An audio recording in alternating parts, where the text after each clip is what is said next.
O voi uomini, che mi reputate o definite astioso, scontroso o addirittura misantropo, come mi fate torto. Voi non conoscete la causa segreta di ciò che mi fa apparire a voi così. Il mio cuore e il mio animo, fin dall'infanzia, erano inclini al delicato sentimento della benevolenza e sono stato sempre disposto a compiere azioni generose. O Dio onnipotente, tu vedi nel mio intimo, tu lo conosci, tu sai che vi dimorano amore del prossimo e inclinazione a fare il bene. O uomini, se un giorno leggerete queste parole, pensate che siete stati ingiusti verso di me e l'infelice si consoli di trovare un suo simile che, nonostante gli ostacoli della natura, ha fatto tutto ciò che era nelle sue possibilità per essere accolto nella schiera degli artisti e degli uomini degni. Testamento di Heiligenstadt, Ludwig van Beethoven.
Benvenuti oppure bentornati.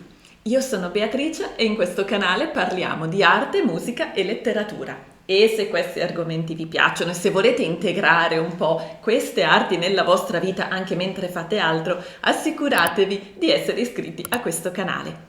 E oggi, per il ciclo Le grandi biografie, raccontiamo la vita di Ludwig van Beethoven.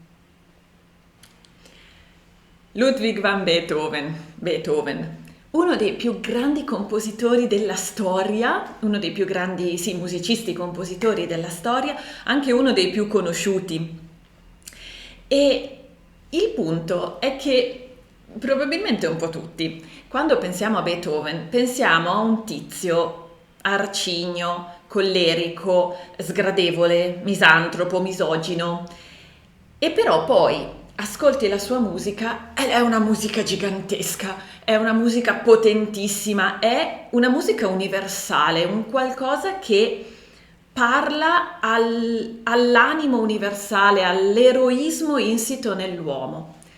Ma allora com'è possibile che una persona di quello stampo abbia scritto questa musica? Forse Beethoven non era la persona che poi è stata raccontata. Quelle che ho letto nell'introduzione del video, infatti, sono le parole di Beethoven e sono due stralci dal cosiddetto Testamento di Heiligenstadt, che in realtà è una lettera. E quelle sono davvero le parole di Beethoven e già da lì si può comprendere come alla storia sia passata l'immagine di una persona che in realtà non corrisponde a quello che umanamente era davvero Ludwig van Beethoven. E quindi oggi andiamo a raccontare la sua storia. Beethoven nacque nel 1770, presumibilmente il 16 di dicembre, però in realtà non ne siamo sicuri perché non era sicuro nemmeno lui, persino i parenti, i nipoti non erano del tutto sicuri del giorno esatto della sua nascita, però si suppone il 16 di dicembre perché venne battezzato il 17 di dicembre. E Beethoven nacque al 515 della Bongasse a Bonn, quella che oggi è la casa museo di Beethoven, ovvero la Beethovenhaus. E i Beethoven erano una famiglia di estrazione modesta e originariamente provenivano dalle Fiandre, erano in zona fiamminga e poi si erano spostati verso un po' più il centro Europa, un po' come accadeva a volte all'epoca a chi aveva la musica di professione. E infatti la famiglia Beethoven pare avere la musica proprio come professione di famiglia. Quello che sappiamo è che era la loro professione di famiglia da almeno 2 generazioni prima del compositore che tutti conosciamo e di cui parliamo oggi. Ma allora, se la famiglia Beethoven era di estrazione modesta, da dove deriva la particella Van? Perché di solito la particella Van è una particella nobiliare, ma nel loro caso evidentemente no. Infatti, probabilmente indica la provenienza. E qui le ipotesi sull'origine del cognome Beethoven sono almeno 2. La prima ipotesi è che il nome Beethoven possa significare orto delle barbabietole o comunque qualcosa che c'entri con le barbabietole, e quindi si suppone che magari in origine queste persone avevano a che fare con le barbabietole, quindi per esempio avrebbero potuto abitare vicino a un campo dove venivano coltivate barbabietole, o addirittura loro stessi potevano essere le persone che coltivavano quelle barbabietole. Quindi la prima ipotesi è che Beethoven significhi orto delle barbabietole, quindi la particella van sarebbe coloro che provengono dall'orto delle barbabietole. La seconda ipotesi dice invece che Beethoven sia una mala trascrizione di Beethoven. Infatti, questa ipotesi dice che questa famiglia molto probabilmente proveniva dalla città oggi del Belgio Bettencourt, che però in olandese si chiama Bettenoven, e quindi Van Bettenoven, cioè coloro che vengono da Bettenoven, ovvero dalla città di Bettencourt. Però poi Bettenoven è stato mal trascritto, probabilmente è diventato Beethoven, e quindi i Van Bettenoven, cioè coloro che arrivavano da Bettenoven, sono diventati i Van Beethoven. Sia come sia, comunque, nel 600 il capostipite del ramo familiare da cui poi nascerà il compositore si stabilì nella città di Malines. E questo capostipite si chiamava Cornelius van Beethoven, che ebbe un figlio di nome Michele, che a sua volta ebbe un figlio di nome Ludwig van Beethoven, che però non è il compositore, ma è suo nonno. E questo nonno, questo Ludwig van Beethoven nonno, era un musicista. Infatti lui fin da bambino dimostrò un notevole interesse per la musica e riusciva anche piuttosto bene, e quindi studiò musica e infatti come professione divenne Kapellmeister, ovvero maestro di cappella. E lavorava bene, lavorò anche dal principe, diventò il Kapellmeister del principe. E insomma se la cavava bene, era un musicista stimato, era un professionista stimato, e a un certo punto, anche per arrotondare un po' le sue entrate, aprì anche un commercio di vini che dopo tutto funzionava piuttosto bene. Ma a un certo punto nonno Ludwig ebbe un figlio, Johann. E perché ma? Perché questo figlio, questo Johann van Beethoven, era una persona che, come dire, non tenne alto l'onore e il nome della famiglia. Infatti si diede all'alcol e soprattutto era una persona estremamente violenta. E Johann seguì le orme del padre per quanto riguarda il lavoro, infatti diventò musicista anche lui e venne assunto nella stessa cappella musicale dove lavorava suo padre. Però chiaramente, essendo una persona così violenta, non è che non è che combinasse un granché, quindi chiaramente non portava avanti molto bene il lavoro, non faceva la bella figura che faceva suo padre e insomma la situazione si può un po' immaginare. Però insomma di fatto ecco anche Johann divenne musicista di professione. E poi a un certo punto, nel 1767, Johann sposa una donna che si chiamava Maria Magdalena Keverich. Questa donna, anche se giovane, era già vedova. Lei infatti era stata sposata a un valletto e poi questo uomo era morto e quindi, essendo lei vedova, si poteva risposare e Johann sposa proprio Maria Magdalena. E qui bisogna mettersi nell'ottica dell'epoca.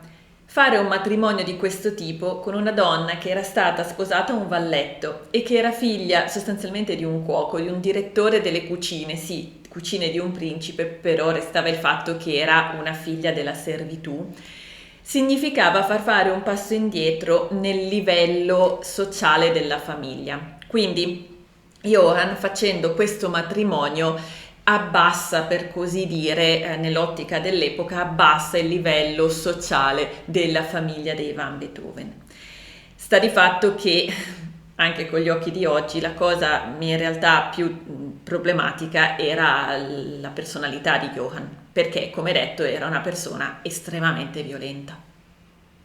Ma perché ci interessa sapere chi era Johann van Beethoven? Perché Johann e Maria Magdalena ebbero 7 figli, di cui però ne sopravvissero soltanto 3. Sopravvisse il minore Karl, che poi in vita fece carriera burocratica, sopravvisse il figlio Johann, che si chiamava come il padre, che poi in vita fece il farmacista, e sopravvisse Ludwig van Beethoven. Esatto, Johann van Beethoven è il padre del compositore Ludwig van Beethoven. E Beethoven nacque nel 1770 e tra questi 3 fratelli sopravvissuti era il maggiore. Ora, lui nacque nel 1770, ma, indovinare un po', era convinto di essere qualche anno più giovane. Perché? Perché suo padre, volendo avere il figlio prodigio, lo spacciava come di un paio d'anni circa più giovane. E Beethoven questa cosa se la portò avanti per tutta la vita. Alla fine lui non si riuscì mai a convincere del tutto di essere nato nel 1770.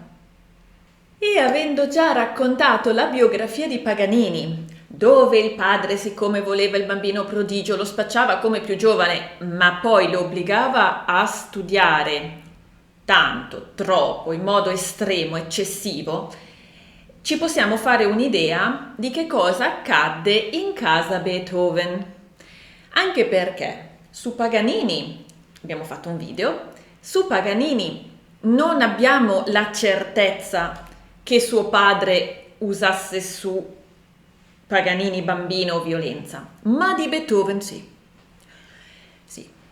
Johann era una persona terribile e ficcatosi in testa di dover avere il bambino prodigio, gli abusi non si contano più. E così Johann, musicista sì, ma non della levatura del nonno Ludwig e anche a quanto pare un uomo di non grande intelligenza, si ficcò in testa di essere il primo maestro del figlio Ludwig, storia già sentita. E qui arrivano già le testimonianze. Per esempio, abbiamo proprio una testimonianza del comportamento di Johann verso il piccolo Ludwig. A 4 anni suo padre lo costringeva per lunghe ore al cembalo, per un lavoro al di sopra delle sue forze. Il signor Baden di Bonn, che fu compagno di infanzia di Beethoven e che fece con lui le scuole primarie, ci riferisce che fu usando la violenza che il padre giunse a far cominciare a Ludwig lo studio della musica e che non vi era giorno in cui non lo percuotesse per obbligarlo a sedere al piano. E quindi il piccolo Ludwig si trova questo padre come maestro, il cui metodo è picchiarlo per farlo studiare. E a un certo punto però, nonostante tutto, questo bambino riusciva anche bene nella musica. E non appena il padre vide che il bambino riusciva bene, pensò di affidarlo a un suo amico per fargli fare lezioni. Quindi pensò di affidare il piccolo Ludwig a questo suo amico perché questo suo amico gli facesse da maestro. Violenze finite quindi? Ma neanche per sogno, perché il nuovo maestro era l'amico di Johann, nel senso che era l'amico di bevute di Johann. Questi due andavano in giro tutta la notte e una certa parte del giorno nelle osterie a bere. Stavano in giro, facevano, ma non vorrei neanche dire che facevano baldoria, perché non è che facessero festa, erano proprio persone dedite all'alcol.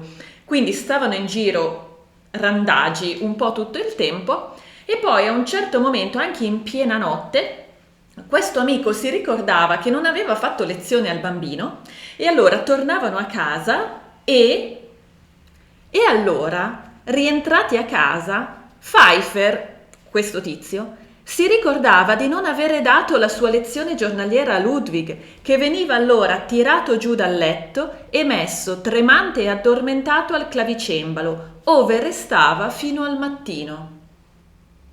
E come si può facilmente immaginare, non è che i metodi di questo nuovo maestro fossero diversi da quelli del padre. Poi oltretutto erano pure presenti entrambi, quindi una gioia per il piccolo bambino. Bambino che a un certo punto, nel 1777, comincia le scuole, che però lascia dopo tipo 3-4 anni, nel 1781, perché suo padre ha deciso così, perché basta così, non serve che vai a scuola oltre, perché suo padre aveva in mente che doveva farne il bambino prodigio per ricavarne soldi e quindi gli fa interrompere gli studi nel 1781, le scuole elementari. E basta così, è più che sufficiente quello che dovevi fare, adesso devi lavorare, devi fare il bambino prodigio, perché è così. E infatti questa cosa poi è stata visibile nello scrivere di Beethoven, perché durante tutta la vita Beethoven avrà dei problemi di ortografia, anche se, e lo vedremo dopo, Beethoven era una persona estremamente interessata alla cultura e per tutta la vita lui si dedicò anche a migliorare la sua cultura, a leggere di filosofia e quant'altro, ci arriveremo, però sta di fatto che avendolo obbligato a interrompere gli studi elementari così presto, Beethoven poi si porterà dietro per tutta la vita effettivamente dei problemi nell'ortografia. Hai una piccola curiosità? Tra l'altro non solo nell'ortografia, ma dagli appunti e dai suoi quaderni di conversazione, anche dopo ci arriviamo ai quaderni di conversazione, si vede che Beethoven non sapeva fare le moltiplicazioni, lui faceva tutto in addizione, proprio per colpa, diciamo la verità, di suo padre, perché l'ha obbligato a interrompere gli studi di base. E tra l'altro, a quanto pare, nel periodo in cui Beethoven frequentò le scuole elementari, in realtà non sembra che imparò granché, o comunque era un bambino molto solitario, ma cosa vuoi pretendere con una situazione familiare del genere? Comunque, era un bambino estremamente solitario, non parlava praticamente con nessuno, non giocava con gli altri, se interpellato rispondeva a monosillabi. Sembrava scontroso, sembrava misantropo, ma in realtà è facile il capire il perché questo bambino non avesse un granché di interesse a giocare o non fosse un bambino felice. E in realtà sembra proprio anche dalle testimonianze di chi è stato con lui a scuola, Beethoven aveva i suoi momenti più felici quando poteva stare solo, ma soprattutto quando poteva non avere il padre attorno. E anche per quanto riguardava il suonare, il bambino suonava molto meglio quando era da solo, ma comunque soprattutto suonava molto meglio quando non aveva il padre attorno, ovviamente. Ma ovviamente al padre Della istruzione del bambino non gliene poteva importare di meno, non gli importava assolutamente ovviamente delle relazioni sociali del bambino, non gli importava nulla che questo bambino imparasse o no alle scuole, non gli importava niente che questo bambino spesso era in giro un po' sporco e stracciato. Quello che importava al padre era tentare di fare soldi con questo bambino.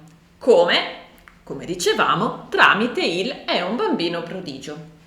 E infatti il piccolo Ludwig riusciva bene nella musica, poi chiaramente obbligato a studiare costantemente sotto le botte e a forza di studiare alla fine diventi bravo per forza. E quindi a un certo punto il padre cominciò a portare il piccolo Ludwig in giro.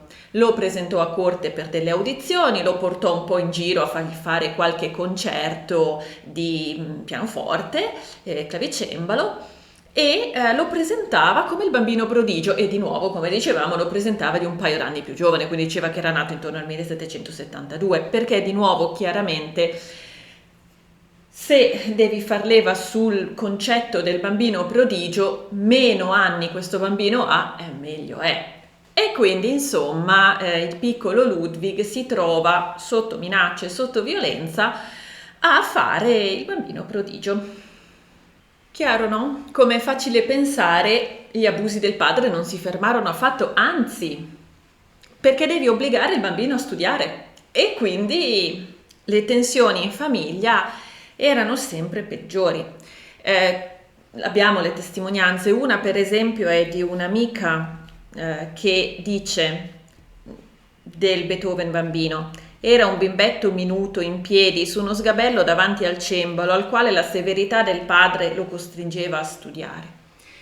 C'è da dire che Johann non era violento solo col figlio Ludwig, era violento anche con gli altri ed era violento anche con la moglie, però su Ludwig di più, perché era, lo so che è brutto da dire, però nella psicologia di una persona del genere, quella su Ludwig, oltretutto, era una violenza finalizzata a un obiettivo, ovvero l'obiettivo di far studiare questo bambino il più possibile, perché a forza di studiare le cose le impari e quindi così dopo fai il bambino prodigio, e che poi è quello che gli ha fatto fare. E c'è da dire che in tutto questo la persona che, nonostante fosse di fisico piuttosto fragile e un po' malandata, la persona che difendeva i figli, che difendeva Ludwig, era proprio Maria Maddalena, che ovviamente non aveva la fisicità per poter tenere davvero testa al marito, però per quanto poteva lei cercava di difendere i figli e di difendere ovviamente anche il piccolo Ludwig. Infatti Ludwig van Beethoven si legò tantissimo a sua mamma e per lui fu un grande colpo quando poi lei morì. E tra le altre cose il piccolo Ludwig idealizzò anche il nonno Ludwig che aveva conosciuto e che per lui era in un certo senso la vera figura paterna a cui ispirarsi. Tuttavia, in realtà noi dell'infanzia di Beethoven sappiamo poco.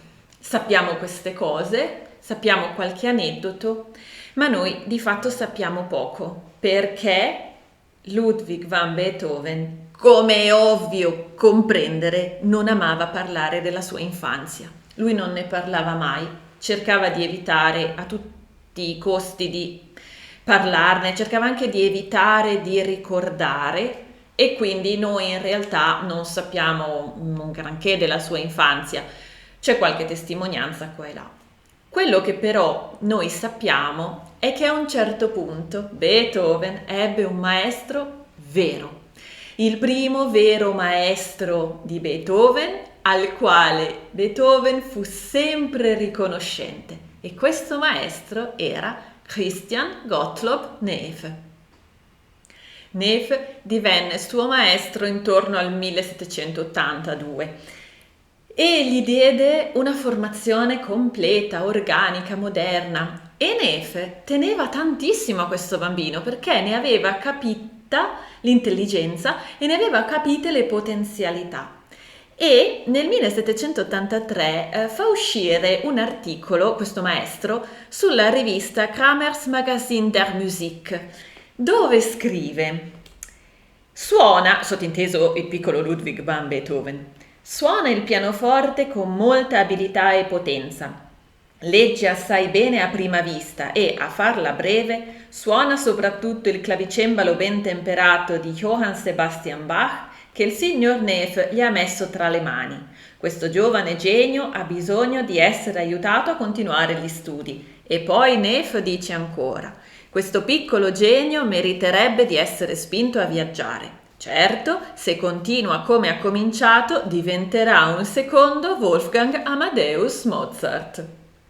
Sì, perché Mozart è famoso e proprio mentre è in vita, in questo periodo ha circa 26-27 anni, siamo intorno al 1783.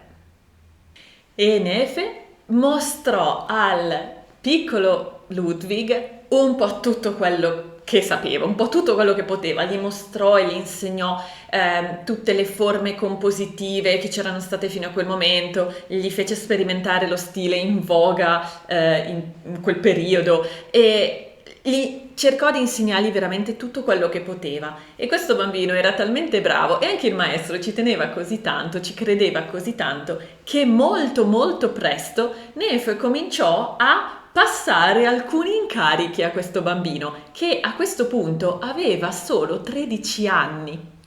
E nonostante fosse così giovane, il bambino era dopo tutto in grado di assolvere quello che il maestro gli dava, anche perché chiaramente il maestro sapeva cosa dargli, però insomma il maestro gli passava degli incarichi per cui suonare, comporre e insomma gli cominciava a passare il mestiere. E proprio in questo periodo Beethoven conosce Franz Wegeler, il quale lo introduce nella casa della nobildonna Helene von Breuning. E Beethoven viene introdotto a casa von Breuning come maestro di musica per i bambini. E queste persone rimarranno amiche di Beethoven per tutta la vita. E il lavoro per Beethoven comincia a ingranare. Infatti lui non solo viene riconosciuto come maestro di musica, maestro di pianoforte, ma in questo periodo, quando lui ha solo 14 anni, nel 1784, viene nominato sostituto di Nefe come organista di corte e comincia a percepire un salario. La carriera di Beethoven è cominciata. Beethoven così comincia la sua vita lavorativa e vive questi primi anni che lo separano dall'adolescenza. E proprio in questo periodo vive quello che probabilmente è stato il suo primo amore. E questo primo amore fu probabilmente Jeannette d'Henrath, che era una giovane ragazza bionda, che di tanto in tanto andava a trovare la famiglia von Breuning. E il giovane Ludwig van Beethoven non era l'unico che si era innamorato di questa ragazzina, ma c'era anche Stefan von Breuning.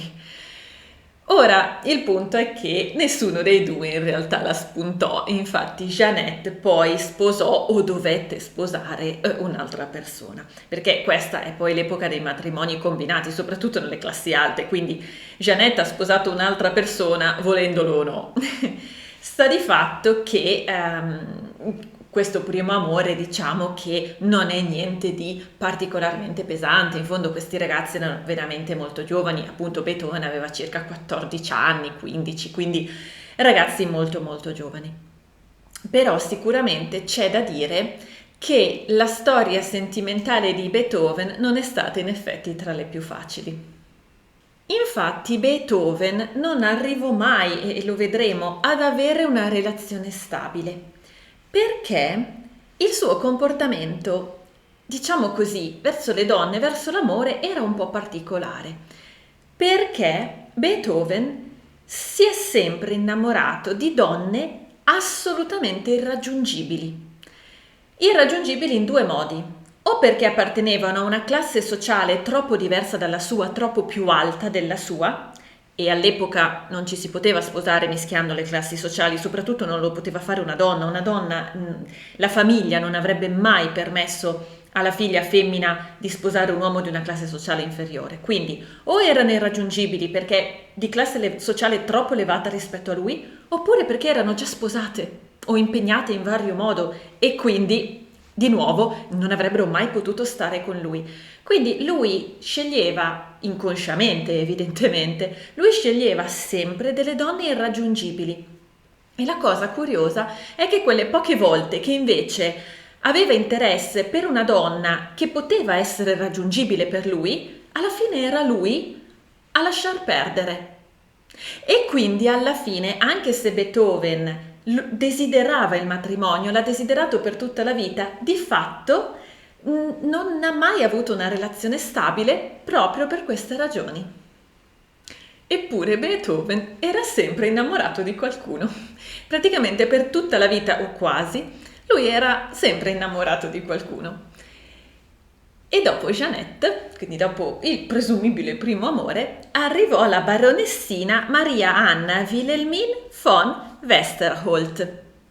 E la baronessina visitava di tanto in tanto casa dei von Breuning. E fu così che lei e Beethoven si conobbero. E lei divenne allieva di Beethoven ed era anche piuttosto brava. E allora, insomma, una cosa tira l'altra, maestro giovane, allieva giovane, e Beethoven si innamora di questa ragazza, si innamora proprio tanto. Lei lo corrispondeva? Ecco, questo non lo sappiamo. Noi non sappiamo in realtà come andavano le cose tra questi due giovani ragazzi. Il problema però è che qualunque cosa fosse non contava nulla, cioè che lei corrispondesse o meno il sentimento di Beethoven non contava assolutamente niente, perché lei doveva sposare un'altra persona e infatti sposò un barone. Quindi diciamo che anche questa cosa finì in niente per Beethoven, però è un amore che è rimasto nella storia di vita di Beethoven e che a volte viene anche segnalato come il primo vero amore di Ludwig van Beethoven. Sia come sia comunque, questi anni sono stati forse i più felici della vita di Beethoven.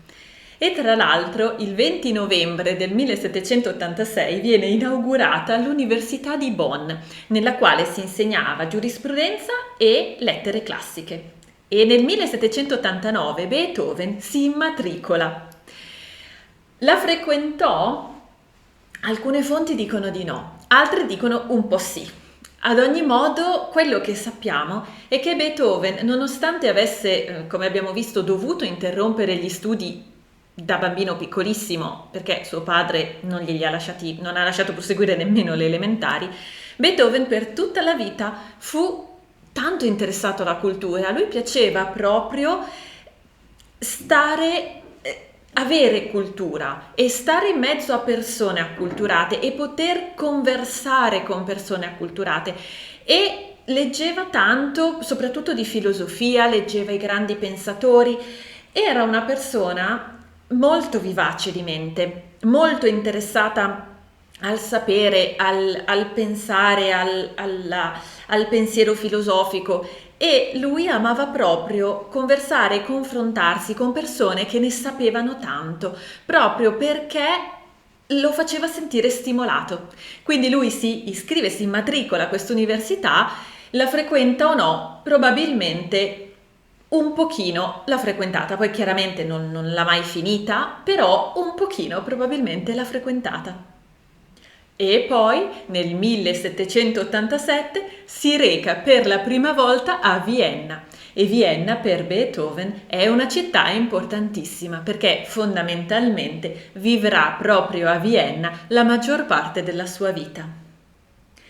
Beethoven ha 17 anni e questo viaggio a Vienna avrebbe dovuto essere un coronamento, ma anche un nuovo inizio, un qualcosa di wow. Lui avrebbe dovuto forse anche incontrare Mozart. L'ha incontrato? Alcune fonti dicono di sì, alcune fonti dicono di no. Chi dice di no dice che no, in realtà non si sono mai incontrati. Chi dice di sì dice anche che Mozart disse qualcosa di Beethoven e disse: ecco uno che farà parlare di sé il mondo. Quindi in realtà non sappiamo se Beethoven e Mozart si siano veramente incontrati. Quindi Beethoven fa questo viaggio, forse anche finanziato dal principe Maximilian Franz, che gli aveva dato in sostanza il posto fisso nella cappella di corte e che l'aveva dato anche a suo padre Johann. Però il problema è che questo viaggio quasi non parte neanche, nel senso che appena arrivato a Vienna, poco dopo Beethoven deve tornare a casa perché sua mamma si sta aggravando molto. Maria Maddalena infatti era malata di tisi e a questo punto si era aggravata moltissimo, tanto che il 17 luglio Maria Maddalena muore. E Beethoven in una lettera scrive questo: era una madre così buona e amorevole, la mia migliore amica.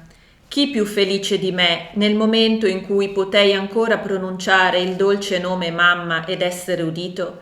E a chi lo potrò ora dire? Ai muti ritratti di lei che riesco a ricomporre con l'immaginazione? Beethoven aveva un grande rapporto con sua mamma. Apro parentesi, una fonte, una sola, ha parlato di una mamma anaffettiva, però in effetti in tutte le altre fonti si trova una mamma amorevole e viste le parole di Beethoven tenderei proprio a dire che è proprio vero che lei fosse stata una mamma amorevole ed è proprio vero che lei aveva tentato di proteggere lui e i suoi fratelli per quanto era riuscita dalle violenze del padre. Sì, e a proposito, che fine ha fatto il padre? A questo punto il padre ancora c'è, però è ormai un alcolizzato. Ma soprattutto Johann è ed è sempre stato una persona violenta e pericolosa. E nel 1789, proprio l'anno in cui Beethoven decide di immatricolarsi all'università, Johann viene interdetto, cioè in pratica non è più lui il capofamiglia. E poi Johann morirà sostanzialmente da solo nel 1792. 1789 quindi Beethoven si immatricola all'Università di Bonn, inaugurata da tipo 3 anni, scoppia la rivoluzione francese e suo padre Johann viene interdetto da capofamiglia. Questo però significa che adesso è Beethoven il capofamiglia. Sì, perché il padre è stato cacciato fuori, se così vogliamo. La madre è morta, ma Beethoven ha 2 fratelli più piccoli. Lui, Beethoven, ha 19 anni, in realtà 18, perché Beethoven compie gli anni in dicembre, quindi nel 1789 compirà in dicembre 19 anni, quindi lui a 18 anni si trova ad avere la responsabilità di capofamiglia per quanto riguarda i suoi 2 fratelli più piccoli, Johann, si chiamava come il padre, e Karl. E quindi questo significa che Beethoven deve provvedere a loro anche e soprattutto economicamente, ed è quello che fa. Beethoven il lavoro ce l'ha, in realtà fin da ragazzino, da bambino quasi, Beethoven ha sempre lavorato, il lavoro gli è sempre andato molto bene in realtà, e quindi Beethoven è proprio quello che fa, grazie al suo lavoro di musicista, di maestro di cappella e di compositore, perché lui già da tempo dava alle stampe le sue composizioni. Lui aveva cominciato intorno ai 13-14 anni a dare alle stampe le sue composizioni, quando aveva cominciato a prendere lezioni con Nefe. Quindi Beethoven, grazie al suo lavoro di musicista, in effetti provvede economicamente ai suoi 2 fratelli più piccoli. E Beethoven era letteralmente il contrario di suo padre. Per quanto era violento e privo di morale suo padre, tanto Beethoven era una persona di cuore e con un alto senso morale, che gli era stato dato da Nefe e dalla signora von Breunig, che l'aveva accolto ed educato fondamentalmente come un figlio. Diciamo che lo vedremo nel corso della sua vita, forse il suo senso morale era anche un po' eccessivo, tanto che poi ha causato qualche problema, lo vediamo quando ci arriviamo, perché era un po' eccessivo il suo senso morale. Diciamo che è stato proprio il rinculo, se vogliamo, rispetto a suo padre, cioè suo padre era in un modo, lui è andato in una direzione letteralmente opposta. Però senz'altro Beethoven era una persona di grande cuore e infatti Beethoven stesso diceva: Sin da bambino provavo la gioia e il piacere più grandi nel poter fare qualcosa per gli altri. E poi diceva anche: non mi troverete mai, mai disonorevole. Fin dall'infanzia ho imparato ad amare la virtù e tutto ciò che è bello e buono. Quindi il lavoro di Beethoven va avanti, anche perché lui deve provvedere economicamente ai suoi fratelli. Il lavoro di Beethoven va avanti, poi nel 1790 ci sono dei cambi politici tra imperatori, lui viene incaricato di comporre, poi partecipa a delle opere, insomma Beethoven lavora. E prima dicevamo che noi non sappiamo se Beethoven abbia incontrato effettivamente Mozart, però sappiamo che Beethoven ha incontrato e conosciuto Haydn. E Beethoven conosce Haydn nel 1790, alla fine probabilmente del 1790. A questo punto Beethoven ha 20 anni, è la fine dell'anno, quindi ha 20 anni Beethoven. E è proprio Haydn a dirgli: sai, secondo me ti consiglierei di stabilirti a Vienna. E Beethoven gli dà retta e infatti si stabilisce, anche probabilmente grazie all'aiuto del conte von Waldstein, si stabilisce a Vienna. Beethoven aveva un sacco di conoscenze e di amicizie negli alti ranghi, proprio per via del suo lavoro e per via del fatto che era bravissimo nel suo lavoro. Lui conosceva tra conti, principi, baroni, aveva conoscenze di ogni tipo che lo aiutavano e lo avrebbero aiutato praticamente per tutta la vita, ma proprio economicamente, proprio a livello di stipendi, di pensioni e addirittura di appartamenti in cui lui poteva vivere. Quindi, probabilmente grazie anche a un aiuto economico del conte, Beethoven si stabilisce a Vienna. Haydn nel frattempo è partito e poi ritornerà successivamente e infatti sarà poi nel 1792 che Beethoven comincerà a prendere lezioni da Haydn. Haydn a questo punto è un signore anziano per gli standard dell'epoca. Comincia a dare lezioni a Beethoven, però non sembra prestargli così tanta attenzione e infatti Beethoven non rimane così contento di Haydn, probabilmente rimane un po' deluso considerato chi era Haydn. E infatti Beethoven scrive a un certo punto: è vero che egli, Haydn, mi ha impartito qualche lezione, ma non mi ha insegnato nulla. Però c'è da dire che è proprio grazie ad Haydn che Beethoven conosce gli Esterhazy. Infatti a un certo punto durante l'estate Haydn porta Beethoven con sé ad Eisenstadt, dove c'era la villa degli Esterhazy. Scontento quindi di Haydn, Beethoven comincia a cercarsi anche altri maestri e tra gli altri trova Antonio Salieri. Per chi ha visto il film Amadeus, Antonio Salieri è quello che viene presentato come il rivale di Mozart.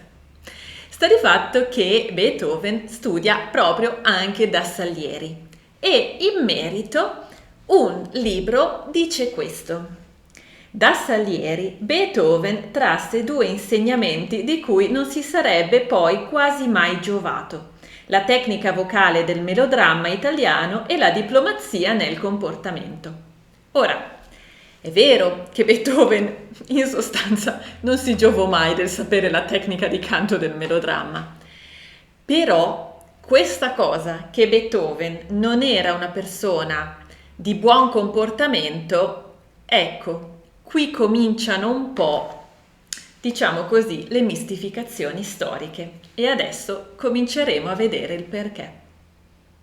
Beethoven infatti durante la sua giovinezza, e lo premetto, qui parliamo circa fino ai 27 anni e ora vedremo il perché fino ai 27 anni e dopo le cose cambiano. Fino ai 27 anni Beethoven era una persona a cui piaceva tantissimo stare in mezzo agli altri, gli piaceva stare in società, gli piaceva avere discussioni colte, gli piaceva andare all'università, gli piaceva stare nei salotti ed era una persona estremamente ben voluta, quindi niente a che vedere con l'immagine che la storia ci ha tramandato. In merito, infatti, per esempio un altro libro a cui facciamo riferimento dice questo: a quell'epoca, cioè in questi anni che abbiamo detto, era dunque un giovane uomo giustamente fiducioso, con un grande futuro davanti a sé. Curava molto il suo aspetto, si vestiva con ricercatezza e si sforzava di acquisire le buone maniere.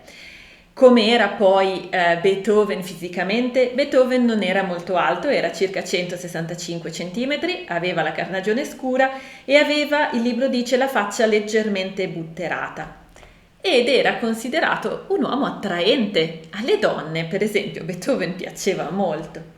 E poi il libro dice: la sua impulsività naturale, il suo temperamento e la mancanza di una buona educazione, e qui devo aprire una parentesi, per mancanza di buona educazione non si intende che lui fosse una persona sgradevole, villana, no, si intende il fatto che lui proveniva da un ceto sociale basso e quindi una volta che entri in alta società, come diceva prima il libro, devi imparare le buone maniere, cioè devi imparare tutti i comportamenti, tutto il galateo di quella società lì, quindi le buone maniere e la buona educazione si intende quello, non si intende che fosse una persona sgradevole.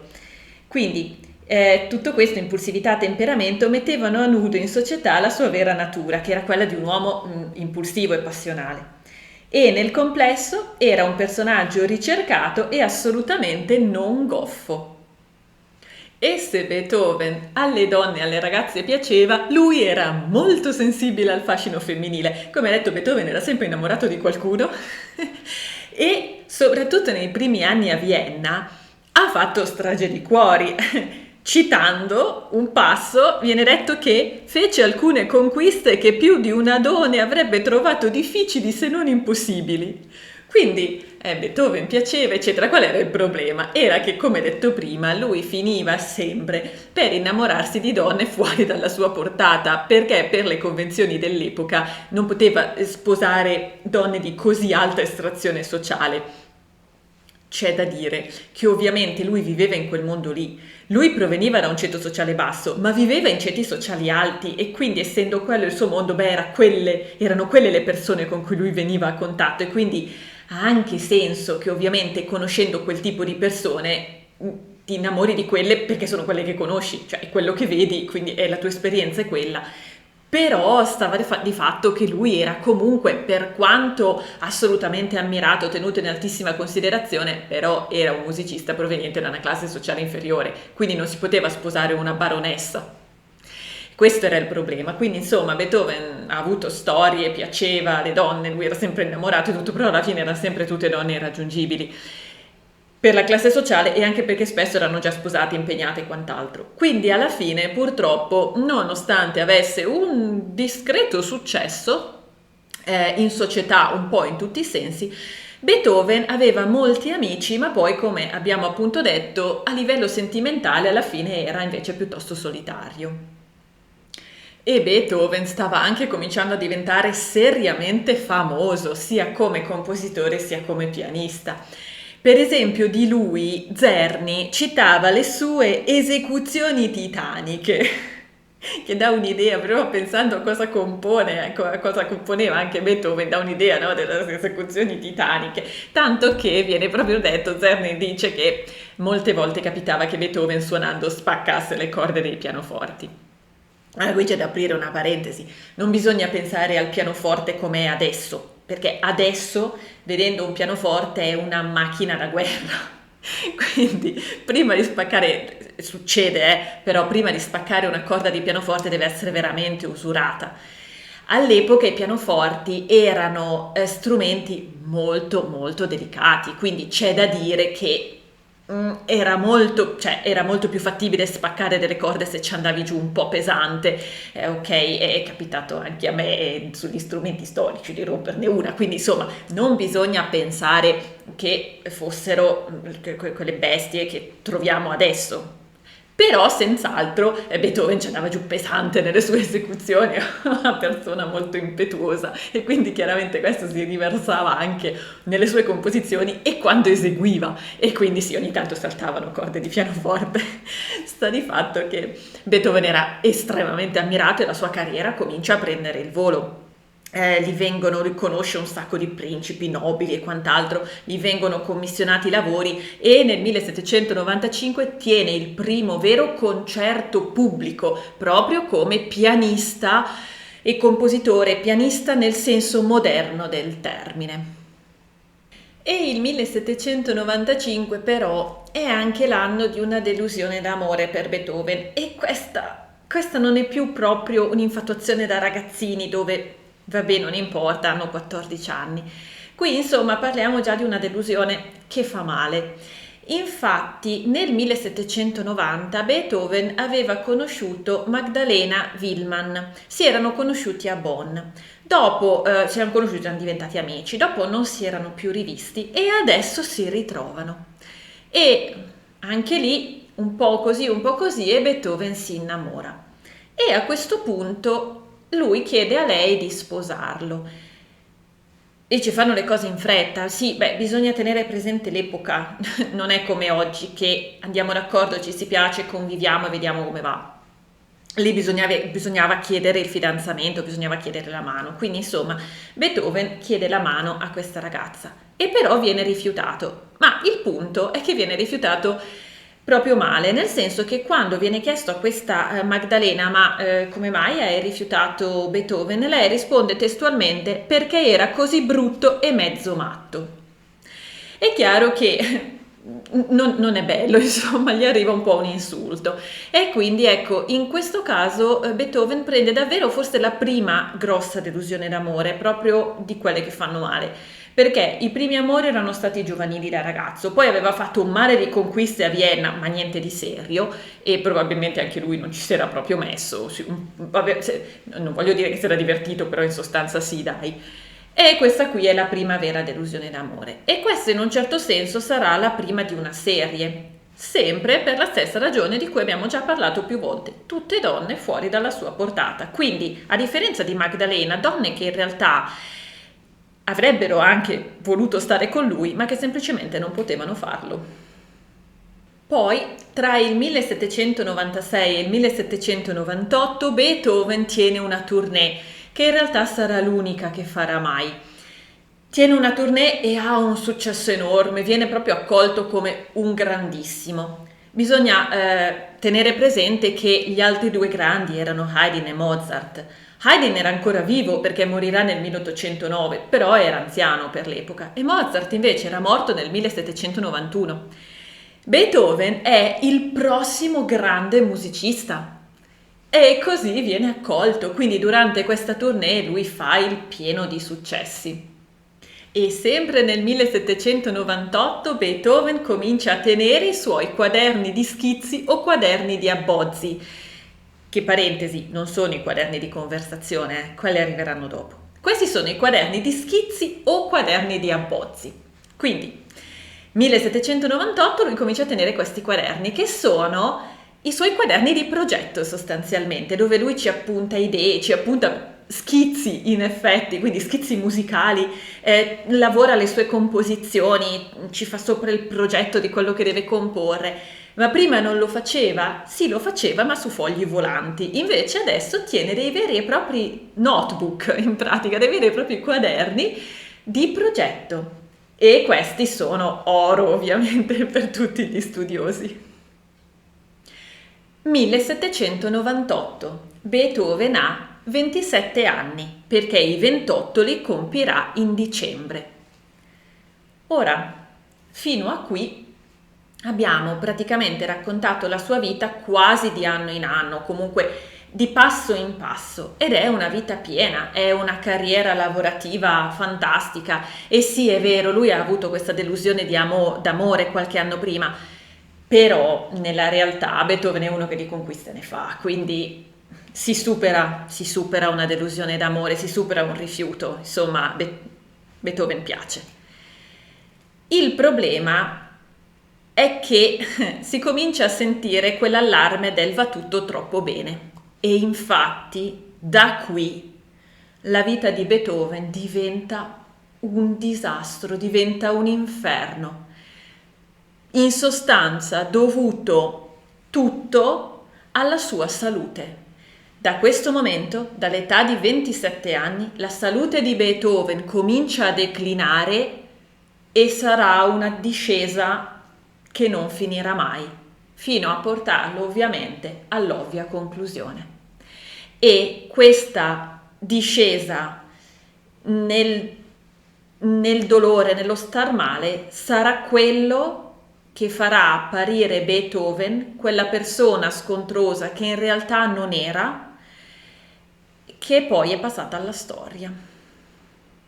E da qui, infatti, cominciamo a parlare della vita adulta di Beethoven, che non può essere scissa dalla sua condizione di salute.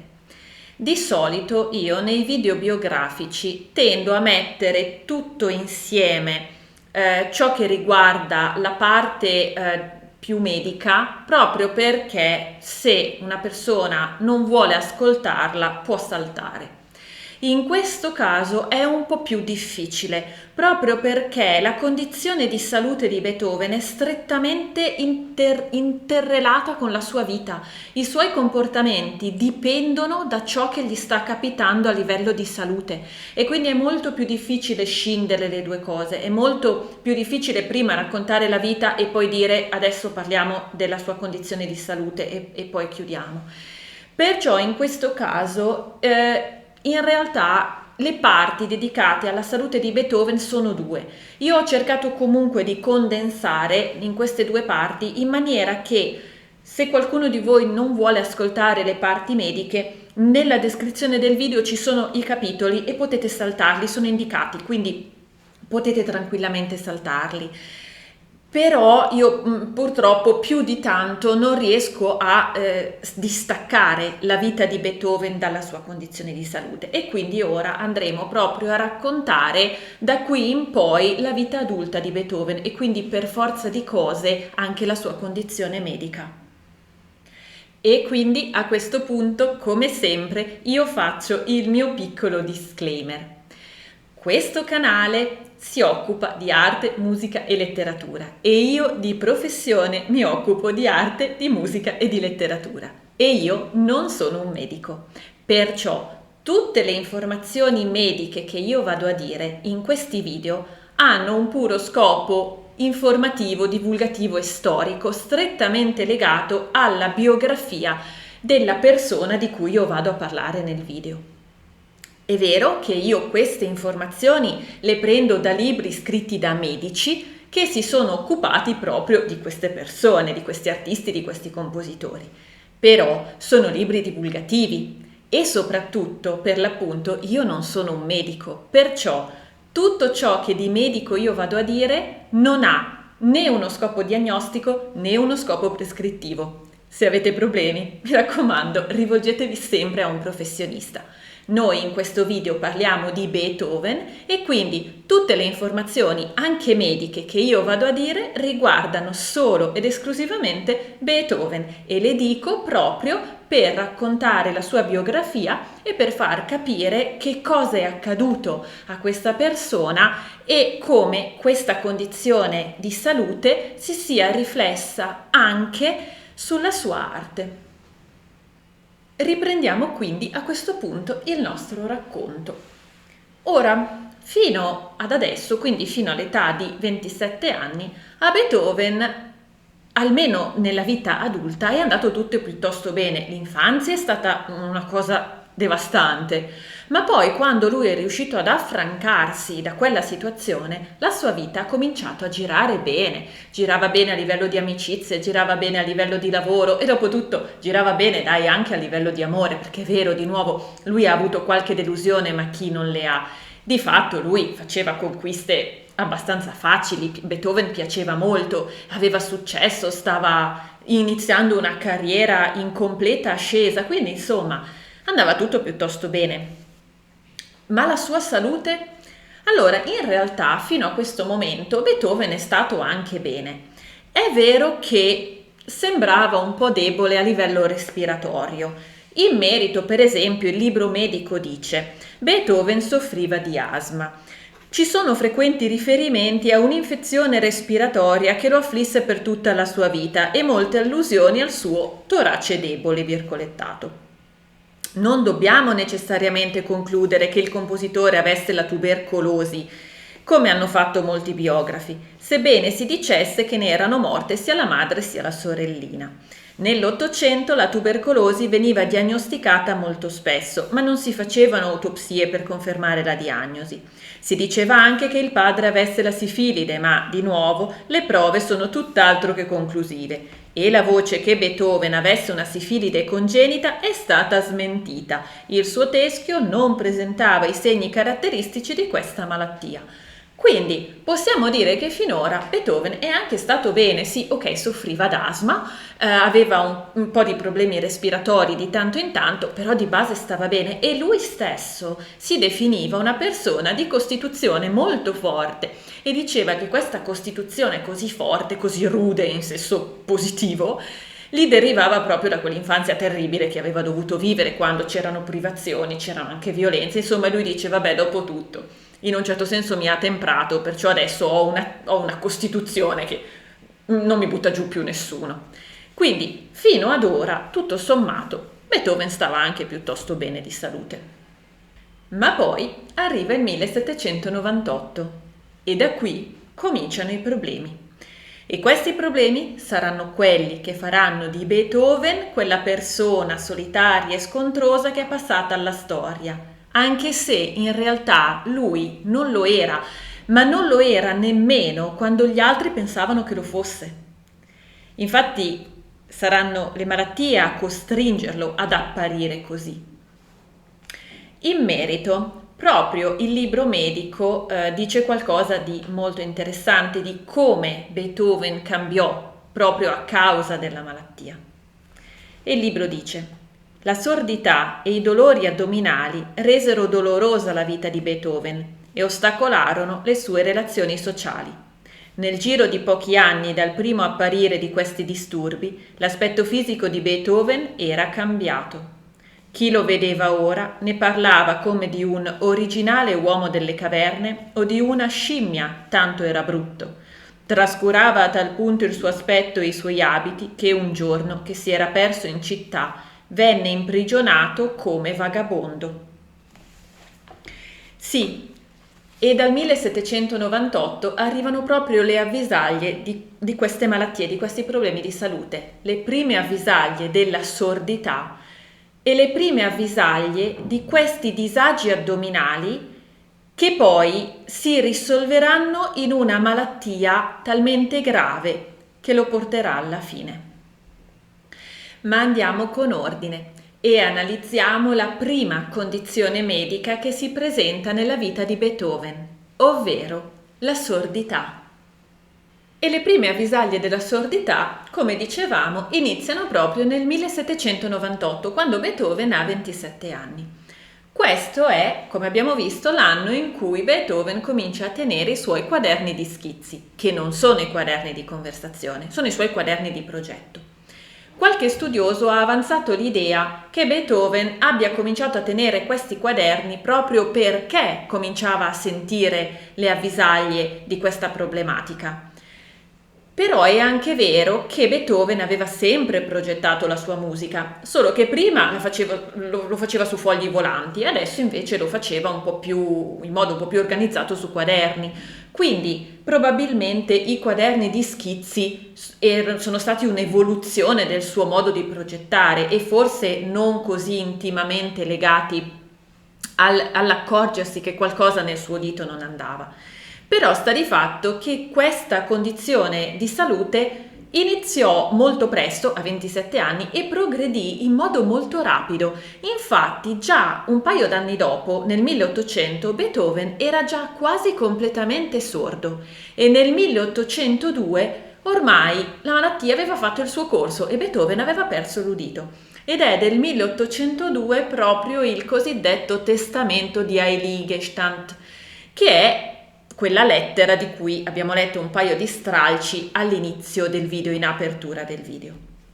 E in alcune sue lettere Beethoven parla della sua sordità, in alcune lettere oltre il testamento di Heiligenstadt. E Beethoven descrive così la sua condizione: mi debbo mettere vicinissimo all'orchestra per comprendere ciò che l'attore dice. I suoni acuti degli strumenti e delle voci, se sto un po' lontano, non li sento affatto. Inoltre, talvolta odo a malapena chi parla piano. Odo i suoni, ma non distinguo le parole, mentre invece se appena uno grida mi è addirittura impossibile sopportarlo. Come dice lui stesso, la sua sordità cominciò dall'orecchio sinistro e poi però si estese anche al destro.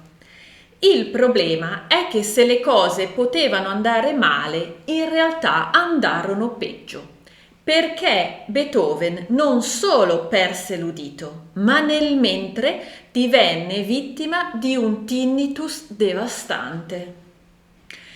Il tinnitus o tinnito o acufene è un rumore o un suono che solo la persona può sentire, però non è qualcosa di mentale, è proprio qualcosa di fisico, cioè la persona sente letteralmente un suono o un rumore che però solo la persona può sentire, quindi questo suono o questo rumore non esiste esternamente, ma è interno.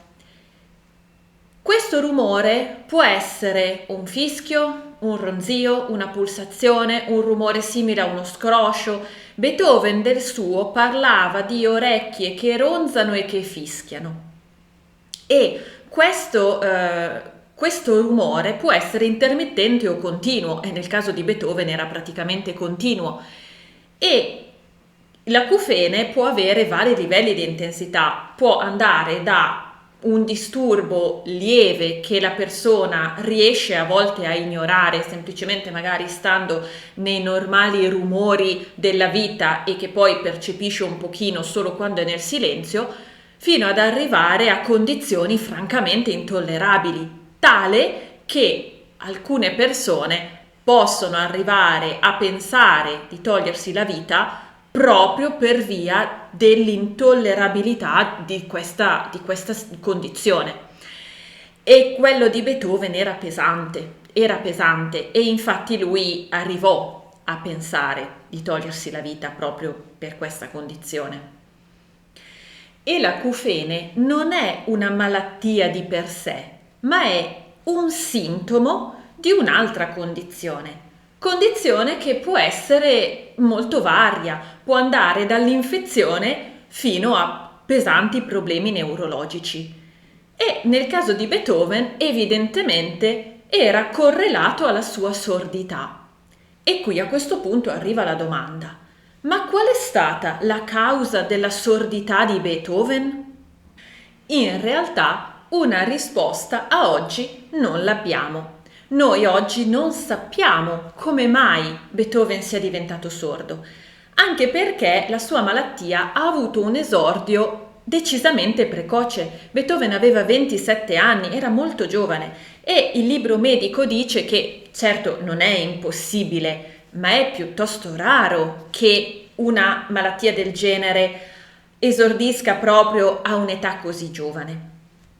Quindi, perché Beethoven è diventato sordo? Non lo sappiamo, però i medici e gli studiosi hanno fatto alcune ipotesi, delle quali una sembra essere più plausibile delle altre. In merito, il libro medico scrive: la scienza medica non ha espresso il verdetto finale sulla causa della sordità di Beethoven. Il mondo medico è diviso tra due ipotesi. La prima, che la sordità fosse dovuta a un danno diretto del nervo acustico che causa sordità neurosensoriali. Oppure, la seconda, all'ispessimento e alla fissazione degli ossicini, le tre ossa che conducono il suono attraverso l'orecchio medio, otosclerosi. Il referto dell'autopsia descrive in dettaglio l'orecchio e il cervello di Beethoven, ma sorprendentemente gli ossicini non vengono menzionati. Johann Wagner, il medico che fece l'autopsia, mise da parte gli ossicini e la parte petrosa delle ossa temporali per esaminarli successivamente, ma le ossa andarono perse. Il corpo di Beethoven venne esumato 2 volte, nel 1863 e nel 1888, ma non si trovarono le ossa mancanti. Senza di esse non si può escludere l'otosclerosi dalla diagnosi differenziata della malattia di Beethoven. Perché il medico dice questo? Perché l'otosclerosi è proprio l'ipotesi più accreditata. Il problema è che non si può né confermare né smentire.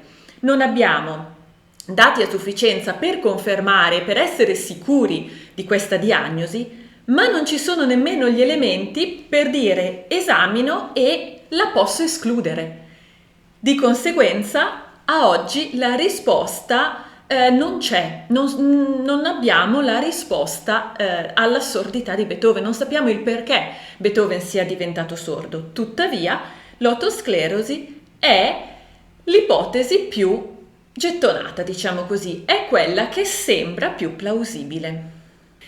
E infatti, se si va a vedere la sintomatologia dell'otosclerosi, sembra almeno in parte combaciare con quella che presentava Beethoven. Infatti, leggendo si dice che l'otosclerosi o otosclerosi è una malattia dell'orecchio cronica e per lo più bilaterale, e Beethoven era cronicamente sordo ormai e bilaterale, quindi entrambe le orecchie soffrivano di questa malattia. Spesso ereditaria, ecco, questo non lo sappiamo se ci sono stati dei casi nella sua famiglia di questa malattia di sordità, caratterizzata soprattutto da peculiari alterazioni del tessuto osseo, eccetera, eccetera, e poi dice causa di progressiva diminuzione della sensibilità uditiva, sordità, accompagnata da acufeni, e Beethoven aveva gli acufeni, e talvolta da vertigini. E invece Beethoven, a quanto ne sappiamo, non parla particolarmente di vertigini. Però resta il fatto che, tutto sommato, questa condizione sembra davvero quella più plausibile. Però di nuovo non ne siamo sicuri. Parentesi. Per amor di precisione devo dire che il libro medico subito dopo riporta uno stralcio dell'autopsia di Beethoven, nella quale viene detto che Beethoven presentava delle alterazioni sia al canale uditivo sia ai nervi acustici. Quindi si riapre un po' la questione, però è anche vero che il dottore che scrive non va molto più in là di così, osserva e un po' fine lì. Non vengono fatte delle ipotesi, non vengono fatte le diagnosi o altro. Quindi non sappiamo, anche perché le autopsie che si facevano all'epoca erano per lo più sommarie rispetto a quelle che vengono fatte oggi, e quindi diciamo che per amor di precisione io dico che effettivamente nel referto autoptico c'è scritto che c'erano delle alterazioni anche nei nervi, però resta il fatto che a oggi, stante che non c'è una risposta, appunto c'è l'ipotesi di cui abbiamo parlato che sembra quella più plausibile, quindi chiusa parentesi. Quello che sappiamo però dalla biografia di Beethoven è che non tanto tempo prima dell'esordio della sordità, Beethoven fu vittima di un episodio di febbre che all'epoca chiamarono tifo, ma che ora capire realmente che cosa sia stato è un bel mistero. Potrebbe essere stata una meningite, potrebbe essere stata una febbre sifilitica. Però poi non è che Beethoven abbia sviluppato la sifilide, però è anche vero che la sifilide ha tempi lunghissimi di sviluppo, quindi punto di domanda, perché c'è anche da dire che la febbre da sifilide può causare sordità, quindi anche lì è un po' un mistero, però ecco, sappiamo che c'è stato questo episodio di febbre non tanto tempo prima dell'inizio della sordità. E poi sappiamo anche un'altra cosa, sappiamo che Beethoven è stato vittima della medicina del suo tempo. Infatti Beethoven stesso nelle sue lettere parla di, virgolettato, medici incapaci, perché non appena Beethoven ha cominciato ad avere i primi sintomi della sordità ed è andato dai medici, questi hanno cominciato a infilargli nelle orecchie la qualunque. Gli hanno infilato nelle orecchie farmaci, gli hanno infilato gocce e gli hanno infilato anche strumenti medici. E tutto questo gli ha causato un'otite cronica, che evidentemente è andata a peggiorare grandemente una situazione già piuttosto grave, anzi già molto grave. Quindi possiamo anche dire che Beethoven è stato anche vittima della medicina del suo tempo. E quindi in un certo senso che la sua condizione, la sua sordità, forse potrebbe essere Beh, no, allora non di causa iatrogena, questo no, perché la sua sordità è partita da sola, diciamo così, però sicuramente è stata peggiorata dai trattamenti medici, probabilmente è stata accelerata. Quindi, insomma, sì, è una brutta situazione e il problema è che non si fermerà qua. E infatti alla fine Beethoven diventa completamente sordo. Nel 1802 ormai è quasi completamente sordo e su consiglio del medico va a farsi una vacanza. Va nella città di Heiligenstadt per trascorrere lì dei mesi, un periodo tranquillo, perché secondo il dottore magari così ti migliora l'udito. Chiaramente no, il suo dito non migliorò e questo, come è comprensibile, gettò Beethoven nella disperazione, anche perché ricordiamo che fino a quando Beethoven non divenne realmente totalmente sordo, lui aveva anche l'acufene. L'acufene poi svanirà per fortuna al momento in cui diventerà totalmente sordo, ma fino a quel momento Beethoven aveva anche l'acufene. Quindi, su consiglio del medico che gli dice ma vai, rilassati, magari l'udito migliora, Beethoven va a Heiligenstadt. L'udito, come detto, chiaramente non migliora e questo getta Beethoven nella depressione. E proprio lì lui scrive una lettera indirizzata ai suoi fratelli che è passata alla storia come il testamento di Heiligenstadt. Questa lettera è datata 6 ottobre 1802 ed è, come detto, rivolta ai suoi fratelli. E in questo senso c'è una cosa curiosa. Beethoven cita il fratello Karl chiamandolo per nome, ma quando è il momento di citare il fratello Johann lascia uno spazio vuoto. Ma è evidente che si riferisca al fratello Johann.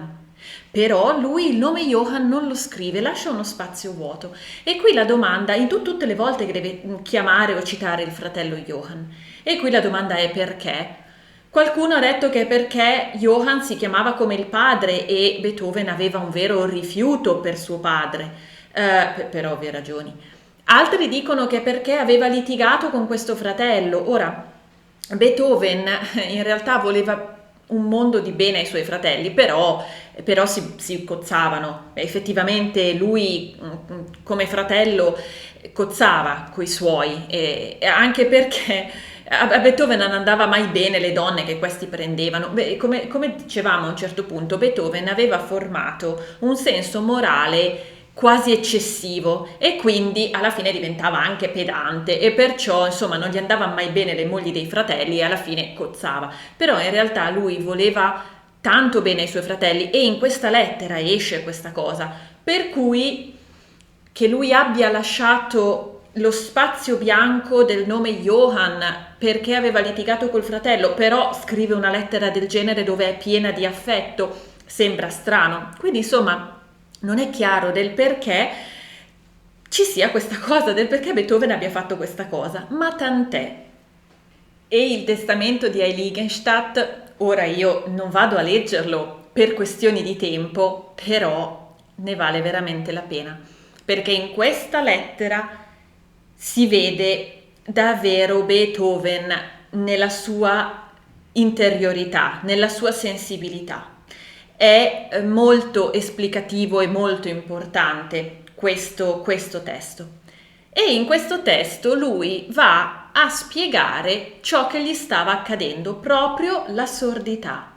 E lui va a dire il motivo dei suoi comportamenti.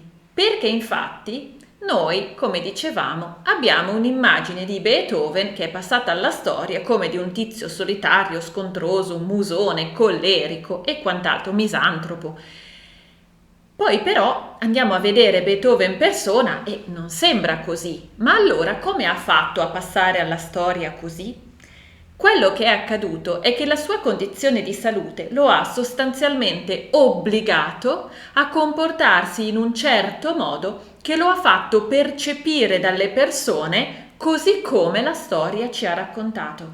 E lui di questa cosa ne ha sempre sofferto tantissimo, perché lui si rendeva conto di come le persone lo percepivano, ma nello stesso tempo non poteva farci un granché, anche perché lui della sua condizione si vergognava.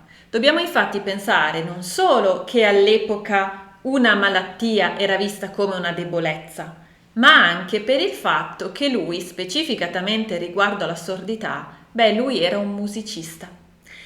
E lui questa cosa la scrive. Per esempio, proprio nel testamento di Heiligenstadt, che ripeto non vado a leggere interamente per ragioni di tempo, c'è però questo piccolo stralcio, queste poche righe, che secondo me vale la pena di leggere. E Beethoven dice: «E se talvolta ho deciso di non dare peso alla mia infermità, ahimè, con quanta crudeltà sono stato allora ricacciato indietro dalla triste, rinnovata esperienza della debolezza del mio udito. Tuttavia, non mi riusciva di dire alla gente: parlate più forte, gridate, perché sono sordo. Come potevo, ahimè, confessare la debolezza di un senso che in me dovrebbe essere più raffinato che negli altri uomini e che in me un tempo raggiungeva un grado di perfezione massima, un grado tale di perfezione quali pochi nella mia professione sicuramente posseggono o hanno mai posseduto. No, non posso farlo». E infatti in un'altra lettera, invece questa rivolta a un amico, Beethoven scrive: «Se mi dedicassi ad altra professione potrebbe ancora passare, ma per la mia è una condizione spaventosa». Beethoven era un musicista, lavorava con la musica, lavorava con i suoni e la sua carriera era costruita su quello, il suo sostentarsi era costruito su quello e la gente lo ammirava per la sua professione. Il fatto di essere diventato sordo per Beethoven non era solo una tragedia personale a livello di salute, ma era anche una tragedia lavorativa. E questo lo portò a isolarsi sempre di più per cercare di non far sapere alle persone che lui era sordo, ma anche perché quando era insieme agli altri lui non sentiva niente, non capiva niente e quindi non poteva più neanche parlare con gli altri, non poteva comunicare, non poteva rispondere e questa cosa lui la pativa tantissimo perché, come detto, lui era molto amante delle conversazioni colte che non poteva più fare, quindi in sostanza per lui era diventato impossibile essere in società ed essere insieme agli altri. Eppure anche in questa condizione è stata la musica a salvare la vita a Beethoven. Infatti, considerata la sordità e considerato anche il tinnito che, come dicevamo, non svanirà fino a quando Beethoven non arriverà a sordità completa, a causa di questo Beethoven aveva meditato di togliersi la vita, eppure non l'aveva fatto per la musica. E questo lui lo scrive anche questo proprio nel testamento di Heiligenstadt. Infatti Beethoven scrive: «Mi sembrava impossibile abbandonare questo mondo prima di aver creato tutte quelle opere che sentivo l'imperioso bisogno di comporre. E così ho trascinato avanti questa misera esistenza». Quindi, anche se sembra incredibile, persino nella sordità è stata proprio la musica a salvare la vita a Beethoven. Beethoven che continuerà a comporre fino alla fine dei suoi giorni e quindi anche in sordità totale. Lui riusciva a comporre immaginando mentalmente tutti i suoni e considerato che lui è cominciato a diventare sordo a 27 anni e era completamente sordo intorno ai 32, possiamo capire che un'enorme parte della sua produzione è stata composta da sordo. Lui non sentiva niente, non poteva nemmeno andare al pianoforte e verificare quello che scriveva, ma lui mentalmente è riuscito a immaginare tutto e a scrivere delle opere immortali, tutto totalmente a mente e con la sola immaginazione uditiva. Tuttavia, come dicevamo, la sordità non è stato l'unico problema e problema grave di salute di Beethoven. L'altro problema estremamente grave è stata la sua malattia addominale, quella malattia che lo porterà alla fine della vita e per questa ragione ne parleremo alla fine della sua biografia. Adesso quindi torniamo invece al racconto più, avventuroso della sua vita. Sappiamo che Beethoven è sordo e sappiamo che lui si è isolato, però alla fine non del tutto per fortuna. E infatti Beethoven poi nei successivi anni ha avuto anche degli amori. Purtroppo nessuno di questi è andato a buon fine, ma alcuni di essi, almeno un paio, sono letteralmente passati alla storia. E infatti, per parlare di questi due famosissimi amori, che adesso vediamo il perché e come sono passati alla storia, dobbiamo parlare di tre donne: Giulietta, Joséphine e Thérèse. E cominciamo a dire che tra il 1799 e il 1800 Beethoven, grazie a un amico, viene introdotto in casa Brunswick. In questa casa ci sono due sorelle, Joséphine e Thérèse, però la Thérèse di cui parleremo dopo non è questa Thérèse, questa è un'altra ragazza che si chiama Thérèse, ma non sarà la nostra Thérèse. Comunque, insomma, in casa Brunswick ci sono due sorelle, Joséphine e Thérèse. E questa casa è anche frequentata da una loro cugina che si chiama Giulietta Guicciardi. E Beethoven in casa Brunswick deve fare il maestro di pianoforte, che è una roba che non è che lui amasse più di tanto fare, però essendo un musicista anche quello devi fare, quindi anche quello facciamo. E tant'è, si mette a dare lezioni. E tra i suoi allievi c'è proprio Giulietta. E lui si innamora tantissimo di Giulietta, tanto che le chiede di sposarlo. Di nuovo, bisogna mettersi nell'ottica della società dell'epoca. Non potevi convivere, stiamo insieme, vediamo come va, e non si può fare questa cosa. Se vuoi stare con una persona, all'epoca ti dovevi sposare. E quindi Beethoven chiede la mano a Giulietta. E Giulietta che risponde? Allora di preciso non lo sappiamo, però sembra che Giulietta ricambiasse i suoi sentimenti. Infatti, a un certo punto, Beethoven in una sua lettera datata 16 novembre 1801 scrive: questa trasformazione è dovuta ad una cara, incantevole fanciulla che mi ama e che io amo. Quindi parliamo di un amore corrisposto. Dopo 2 anni ho di nuovo qualche momento di beatitudine. Sì, parentesi, ricordiamo che qui Beethoven è già sordo, ha già il tinnito, quindi insomma ce n'è di problemi. Insomma, lui scrive, dopo 2 anni ho di nuovo qualche momento di beatitudine e per la prima volta sento che il matrimonio potrebbe darmi la felicità. Purtroppo lei non è del mio ceto e adesso non potrei certo sposarmi.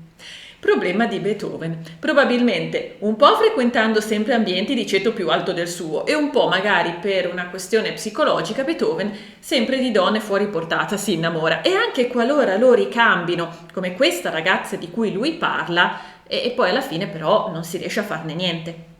E questa ragazza di cui lui parla gli studiosi tendono a pensare che sia proprio Giulietta. E Beethoven a Giulietta dedica la sua sonata Quasi una fantasia, opera 27 numero 2, che tutti conosciamo con il nome di Sonata al chiaro di luna. E chiaramente, come è facile immaginare, con Giulietta le cose non poterono andare avanti. E infatti lei nel 1803 sposò il conte Robert Wenzel Gallenberg. E la cosa finì lì.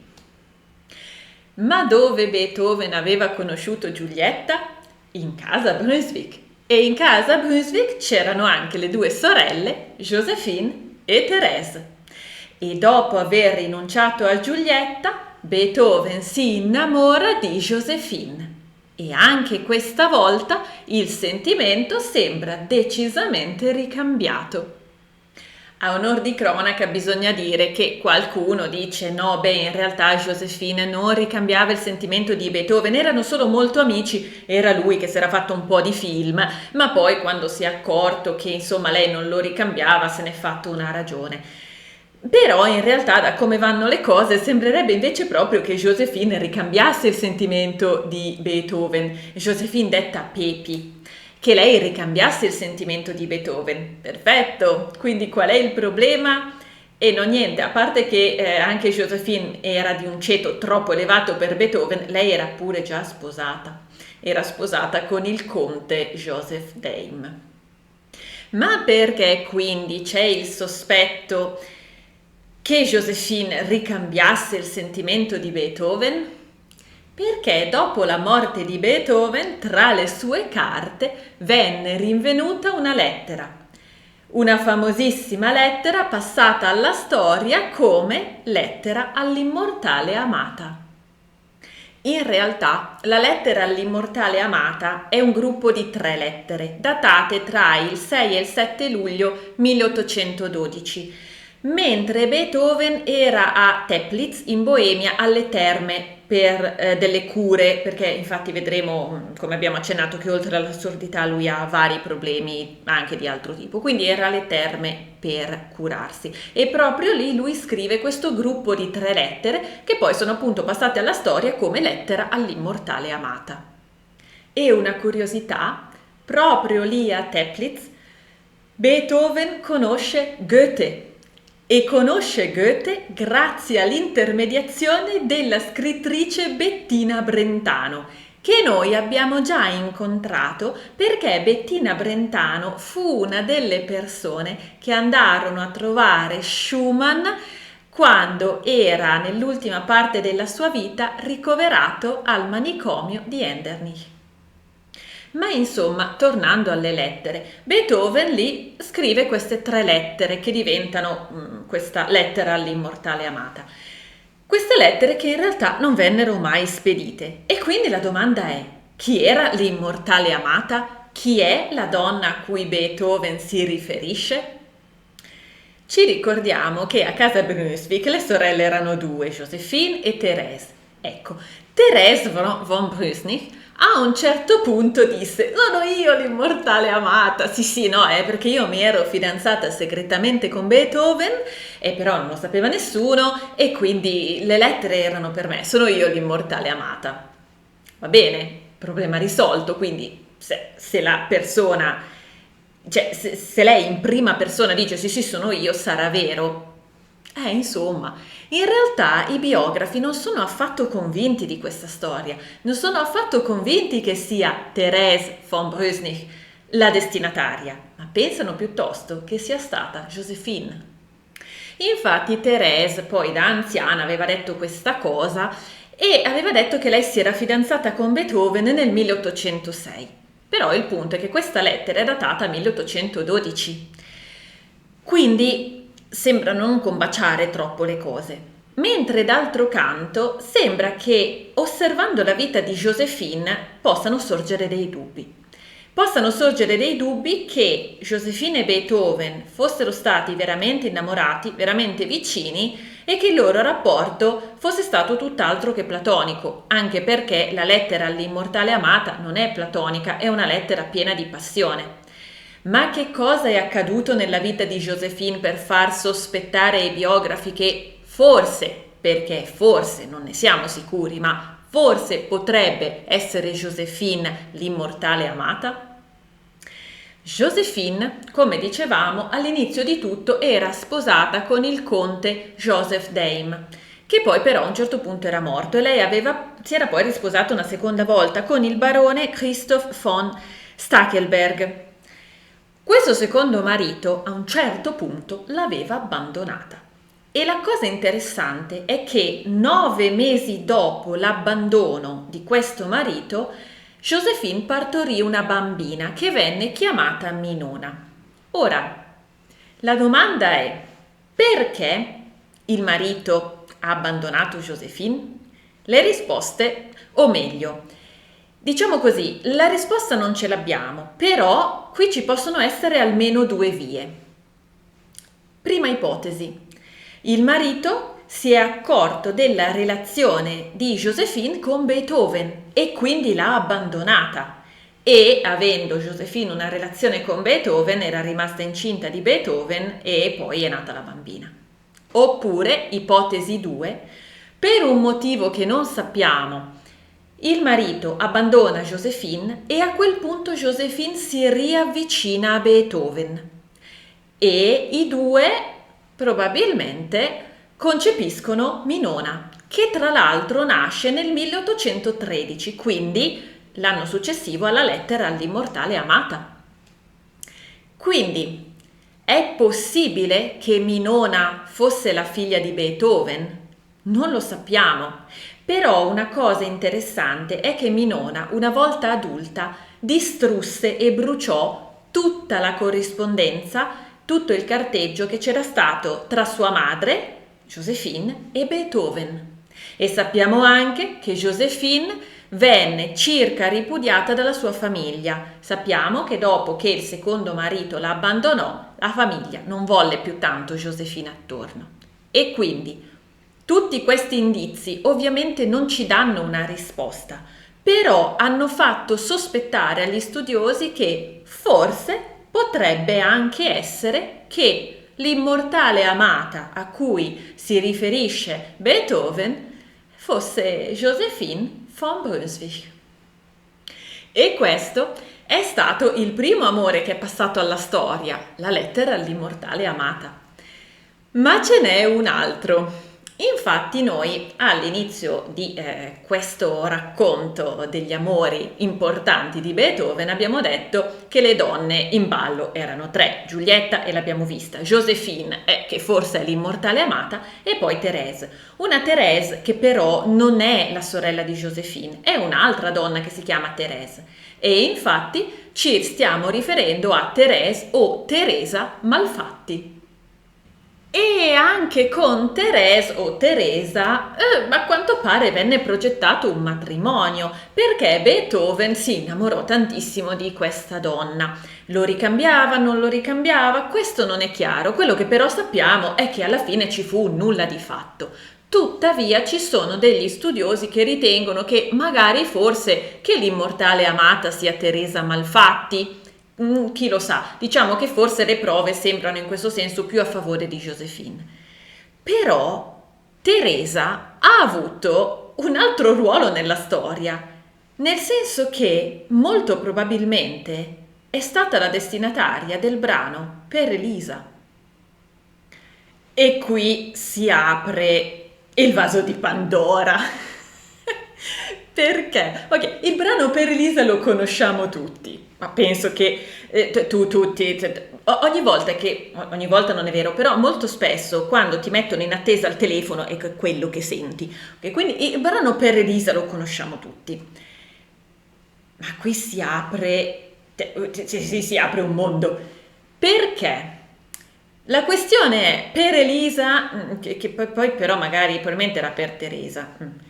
E poi si apre anche la questione ma sai che forse quel brano lì non poteva manco essere per Teresa perché forse non l'ha scritto Beethoven? Il brano per Elisa è il famosissimo tema. Questo, abbiate pazienza, sto facendo qui. Famosissimo tema, brano per Elisa, è un Klavierstück, quindi è un brano per pianoforte singolo, è inserito nelle bagatelle, è in La minore, è in 3 ottavi e porta una dedica. E la dedica dice: Für Elise am 17. April zur Erinnerung von Ludwig van Beethoven, cioè per Elise il 27 aprile in ricordo di Ludwig van Beethoven. Benissimo, quindi adesso da dove escono tutti questi misteri? Cominciamo dal titolo, per Elisa, e quindi il brano sarà dedicato a una Elisa o a male che vada a una Elisabetta. Quindi, prima domanda, ma Beethoven conosceva delle Elisa o delle Elisabetta? E era con queste ipotetiche donne in un rapporto almeno di amicizia sufficiente per dire ma sì, gli dedico un brano, o perlomeno erano, diciamo, delle mecenati per cui aveva senso poter dedicare un brano?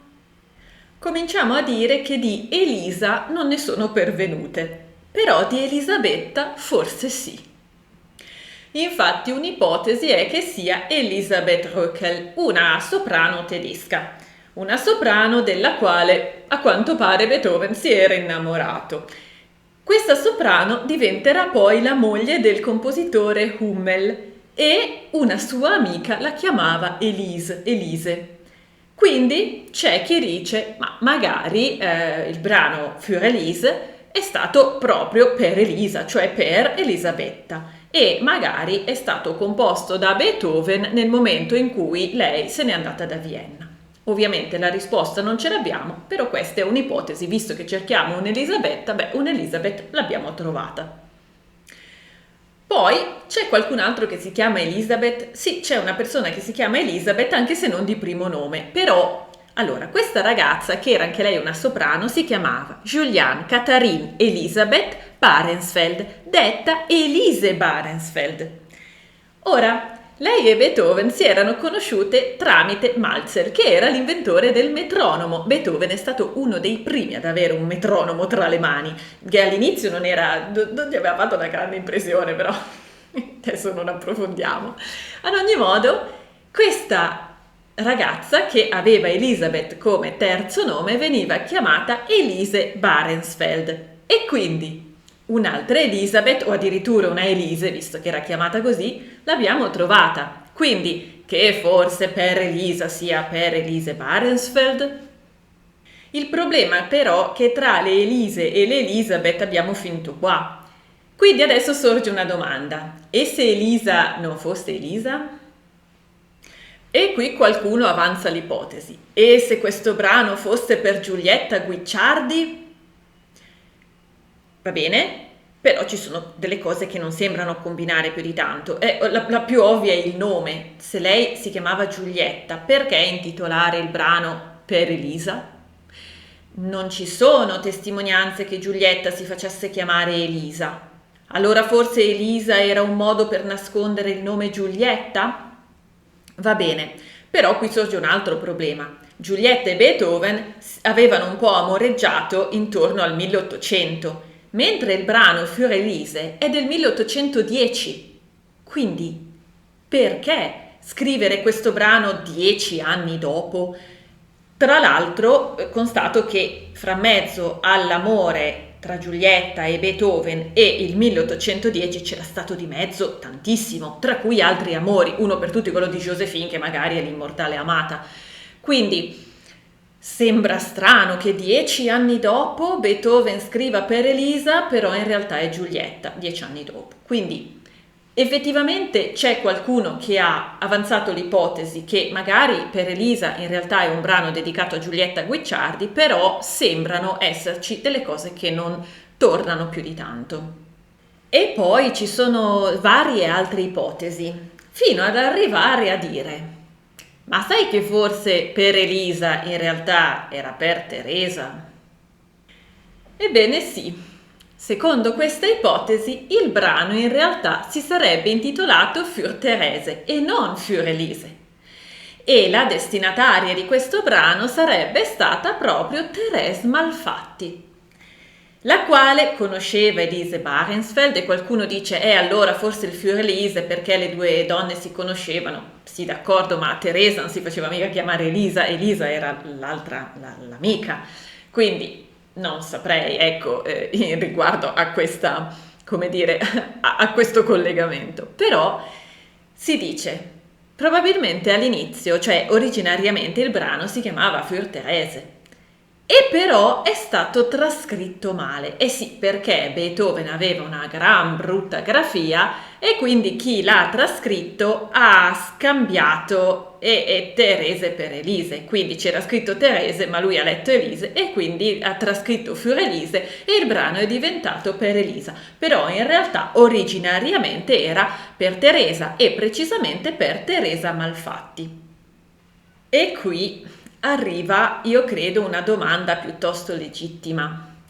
Per quanto una grafia può essere confusa, si riesce davvero a scambiare Elisa con Teresa? O anzi viceversa, Teresa con Elisa? Cioè c'è scritto Teresa ma tu leggi Elisa?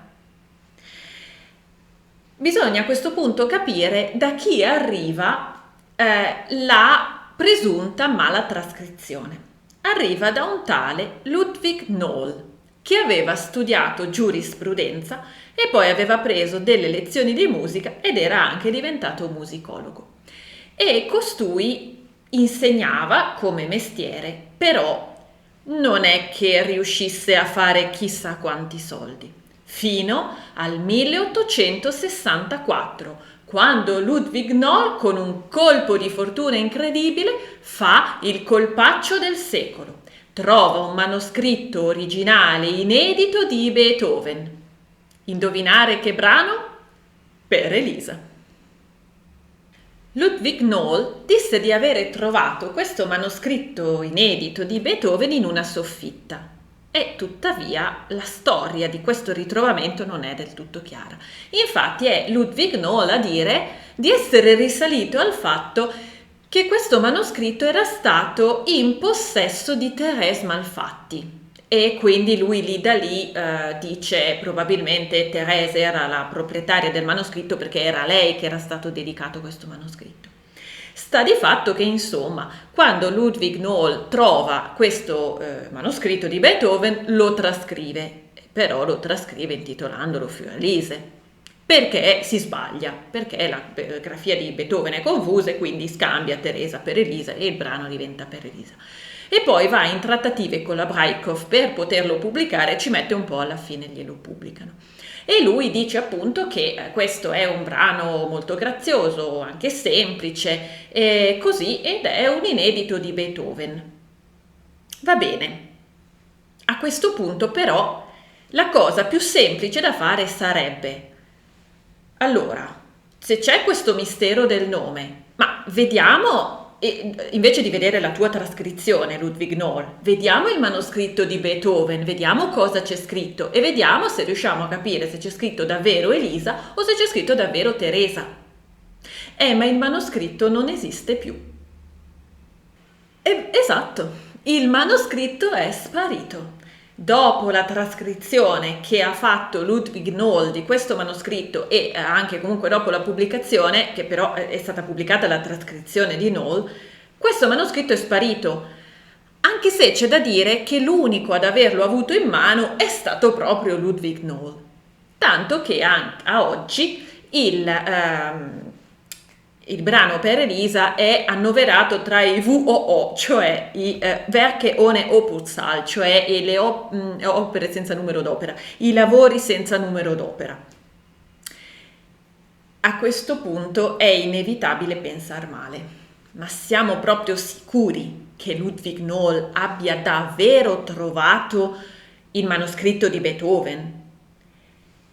Qui ci sono degli storici che si sono fatti qualche domanda e si sono detti: ma non sarà che questo brano per Elisa in realtà l'ha scritto Ludwig Noll e poi l'ha spacciato come scritto da Beethoven per fargli avere successo? La risposta non ce l'abbiamo. Non entriamo adesso nel dettaglio, però ci sono studiosi che si sono messi a fare un po' le pulci all'analisi del brano e qualcuno dice non sembra però tanto la scrittura di Beethoven e quindi chi lo sa se il brano per Elisa è stato davvero scritto da Beethoven e chissà se questa Elisa era un'Elisa, un'Elisabeth o era una Teresa che è stata letta male ed è diventata Elisa, o se il brano per Elisa in realtà non è mai stato scritto da Beethoven, ma è stato scritto molto probabilmente a questo punto da Ludwig Noll, che poi l'ha spacciato come brano di Beethoven per farlo girare. Chi lo sa? A tutt'oggi comunque il brano per Elisa figura tra le opere di Beethoven, quindi a tutt'oggi si legge Ludwig van Beethoven per Elisa. Ma adesso è tempo di ritornare al racconto della vita di Beethoven nella sua ultima parte. Abbiamo infatti raccontato dei suoi amori che erano partiti da casa von Brunswick e dai von Brunswick Beethoven aveva fatto un bel balzo in avanti in società. Certo, di nuovo, lui rimaneva sempre di un ceto più basso, però in realtà aveva avanzato mica male all'interno della società. E tuttavia Beethoven nel corso del tempo diventa sempre più trasandato e sempre più scontroso, un comportamento che ovviamente non si addice alla vita mondana dell'alta società. E inoltre Beethoven cominciò a curare sempre meno la sua igiene personale e anche a livello di vita privata era sempre più disordinato, viveva sempre di più nel disordine e anche nello sporco e aveva cominciato a cambiare casa tantissimo. Lui molte volte aveva la possibilità di appartamenti proprio grazie ai sostegni, ai finanziamenti dei suoi amici nobili, conti, baroni, principi e quant'altro. E tuttavia Beethoven era fortemente irrequieto, continuava a spostarsi, continuava a cambiare servitù e a un certo punto cominciò anche a perdere i sostegni economici perché cominciò a litigare e a comportarsi male proprio con i suoi mecenati. Le persone ovviamente non capivano il perché di questo comportamento e se la prendevano, ma noi sappiamo perché. Beethoven era sordo e Beethoven si vergognava di questa cosa, non voleva farla sapere e inoltre gli riusciva praticamente impossibile comunicare con gli altri, quindi gli era anche impossibile prendere parte alla vita mondana e a comportarsi normalmente. E inoltre c'era qualcosa che ovviamente lo rendeva estremamente nervoso, estremamente irrequieto, l'acufene. Lui aveva questo acufene continuo, tanto che nel 1812, come avevamo già accennato, Beethoven fu lì per togliersi la vita e ci ripensò giusto per la musica, perché lui sentiva di avere ancora tanto da comporre e quindi non lo fece. Però la situazione era evidentemente molto difficile e molto dolorosa. E nel 1814 Beethoven ebbe le sue ultime esibizioni pubbliche. Nel 14 ci fu il congresso di Vienna e a Beethoven vennero tributati grandi onori e lui prese parte musicalmente al congresso, infatti diresse alcuni suoi brani, tra cui la Sinfonia numero 7, la sua settima sinfonia, nonostante fosse quasi completamente sordo. E proprio nel 1814 conobbe Anton Schindler, che è stato un suo amico, segretario, biografo, che sì, gli è stato abbastanza vicino, però ha anche poi creato dei danni, ha distrutto dei documenti beethoveniani e altro. E in sostanza queste sono state le ultime apparizioni pubbliche di Beethoven. E infine, nel 1815, Beethoven divenne completamente e totalmente sordo. E per fortuna, almeno, l'acufene sparì. E dal 1817 fanno la loro comparsa i quaderni di conversazione. Essendo Beethoven totalmente sordo, per comunicare e per parlare scriveva.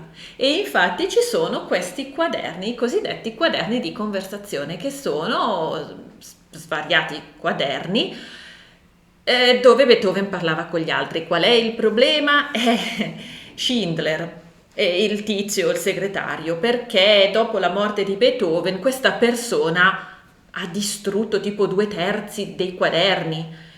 Erano un tesoro immenso per capire la vita di Beethoven, i suoi pensieri, ma poi lui ci segnava anche degli appunti, ci segnava appunto pensieri suoi al di fuori delle conversazioni e questo segretario ne ha distrutto una buona parte. Perché lo ha fatto? Non lo sappiamo, però c'è il sospetto che lui possa averli distrutti per almeno 2 ragioni. Una ragione era che magari in queste conversazioni o negli appunti personali di Beethoven uscissero delle parti particolarmente intime e magari Schindler non voleva in un certo senso che risultassero umilianti per la memoria di Beethoven. Quindi Schindler, che ha sempre un po' voluto mantenere un'aura quasi eroica attorno a Beethoven, è possibile che abbia deciso di distruggere una buona parte dei documenti per evitare che si vedessero le debolezze di Beethoven. Ma ci potrebbe anche essere un'altra ragione. Magari Beethoven aveva appuntato delle opinioni su Schindler che non sempre erano così positive ed è possibile che Schindler abbia voluto distruggerle. Ma insomma, qualunque sia la verità, e magari non è nessuna di queste due ipotesi, qualunque sia la verità, in effetti una buona parte dei quaderni di conversazione non ci sono arrivati. Però, insomma, tornando a Beethoven, nel 15 diventa totalmente sordo, per fortuna smette l'acufene, e nel 17 comincia a tenere i suoi quaderni di conversazione. Ma a questo punto, essendo che ci stiamo avviando all'ultima parte, anzi stiamo raccontando l'ultima parte, dobbiamo per forza di cose ritornare anche a parlare della condizione di salute di Beethoven e quindi parlare di nuovo dei suoi problemi, che purtroppo non erano solo la sordità, cioè oltre la sordità che già era grave e oltre l'acufene che era una cosa talmente intollerabile da averlo quasi spinto sull'orlo del suicidio, Beethoven soffriva anche di qualcos'altro, ovvero di forti dolori addominali, spesso accompagnati da stipsi o dissenteria. E lui chiamava questi attacchi di dolore coliche. Il primo attacco di queste coliche, tra virgolette, avvenne nel 1801, quando lui aveva 31 anni, ma da lì continuò a ripresentarsi e, con il passare del tempo, le crisi divennero sempre più gravi. E ovviamente, quando Beethoven aveva questi attacchi, non riusciva a mangiare, mangiava poco, mangiava male, mangiava sregolato e ovviamente questo non aiutava il benessere del suo intestino. Ma c'era anche qualcos'altro, qualcosa che finora non abbiamo detto. E la cosa che finora non abbiamo detto è che Beethoven abusava di alcol.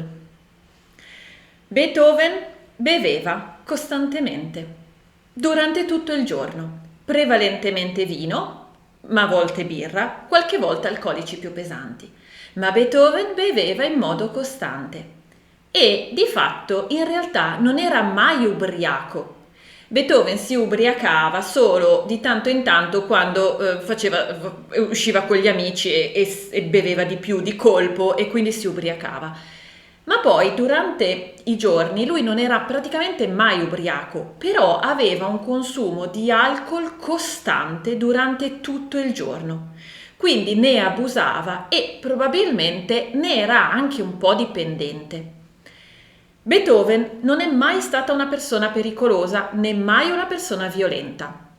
A differenza di suo padre, che era una persona violenta e che quando beveva diventava ancora più violento, Beethoven non è mai stato una persona violenta, neanche quando era ubriaco. Anche quando gli capitava di ubriacarsi, non era mai violento, non era mai pericoloso. E però il problema è che Beethoven beveva costantemente, abusava costantemente di alcol. E verosimilmente Beethoven aveva cominciato a bere proprio attorno ai 27 anni, cioè quando aveva cominciato ad avvertire i primi sintomi della sordità e da quel momento Beethoven non aveva più smesso di bere. E Beethoven in un certo senso teneva un po' nascosta anche questa cosa. Infatti uno dei primi ad accorgersene fu un suo biografo, tale Thayer, che a un certo punto gli venne il sospetto che Beethoven consumava un po' troppo vino e allora si mise lì a tenere di conto delle spese, degli acquisti di vino e quindi risalì al consumo. E sì, effettivamente era troppo, era eccessivo. E tuttavia non c'era un granché di modo di far smettere Beethoven di bere, anche perché quando era iniziata la sordità erano iniziati anche i disagi addominali e Beethoven aveva cominciato a bere quando aveva cominciato ad avvertire la sordità. Erano arrivati anche i dolori addominali e lui beveva anche per lenire i dolori addominali. E tuttavia, con il passare del tempo, questi dolori addominali e questi attacchi diventavano sempre peggio. E non solo, a un certo punto cominciarono ad aggiungersi anche attacchi di epatite e attacchi di ittero. E cosa facevano i medici? Rimedi della medicina dell'epoca. Quindi c'era chi gli consigliava di fare i bagni nel Danubio, e lo faceva, c'era chi gli consigliava di mettersi delle erbe sulla pancia e c'era chi gli prescriveva dei punch ghiacciati, cioè in sostanza degli shot a base alcolica con alcolici molto forti, perché all'epoca l'alcol, almeno in certe quantità, era considerato un medicinale. E tuttavia le cose ovviamente non miglioravano, anzi andavano sempre peggio e Beethoven stava sempre peggio.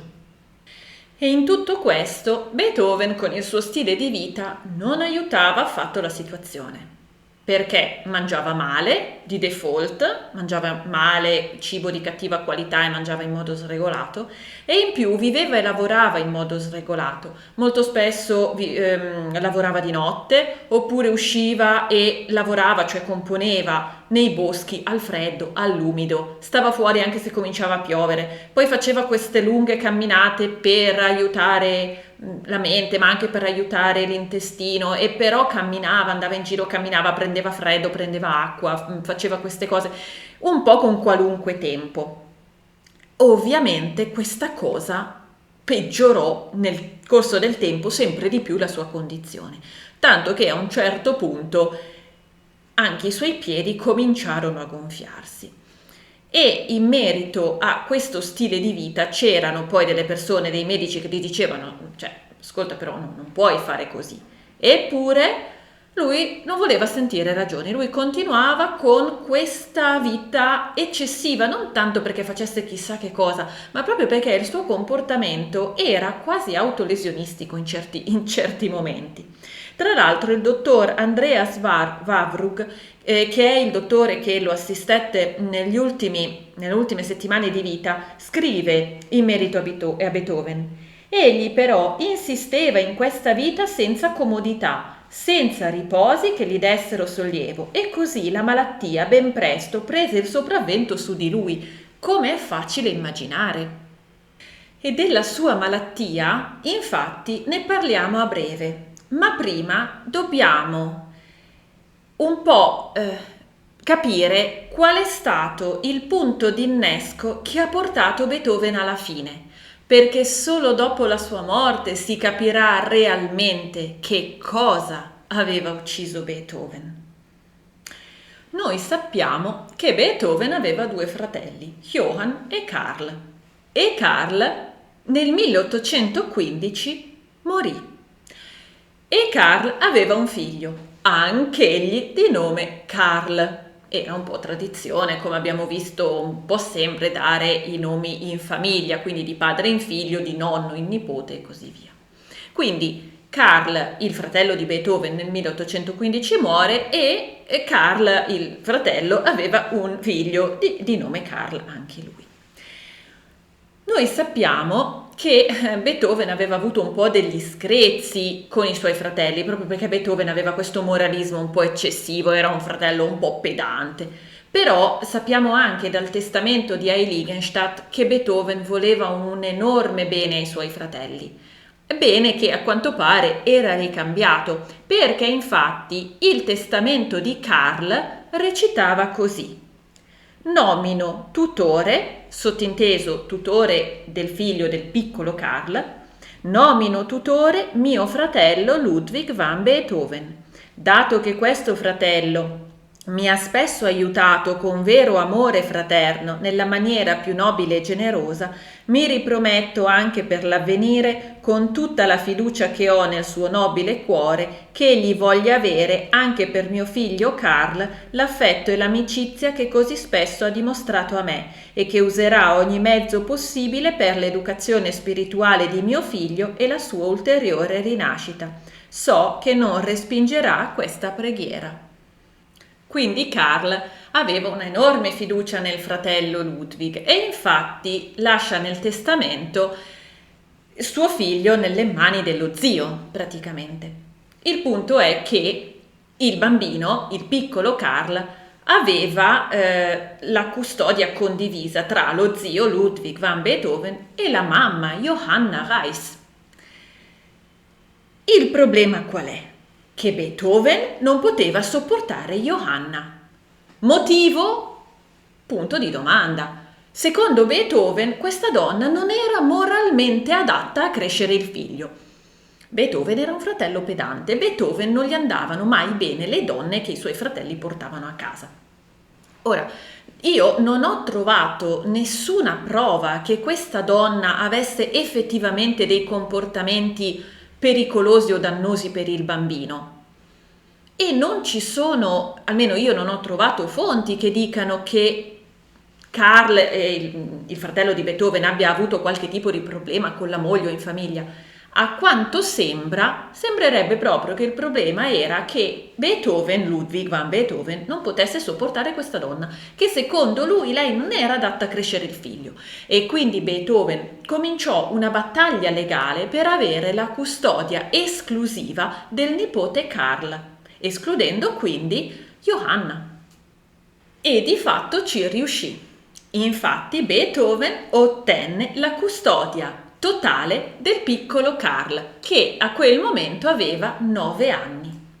E Beethoven si impegnò a essere il secondo padre per questo bambino. Beethoven stravedeva per il suo nipotino e appunto si impegnò a diventarne il secondo padre e si impegnò a educarlo come secondo lui era moralmente corretto.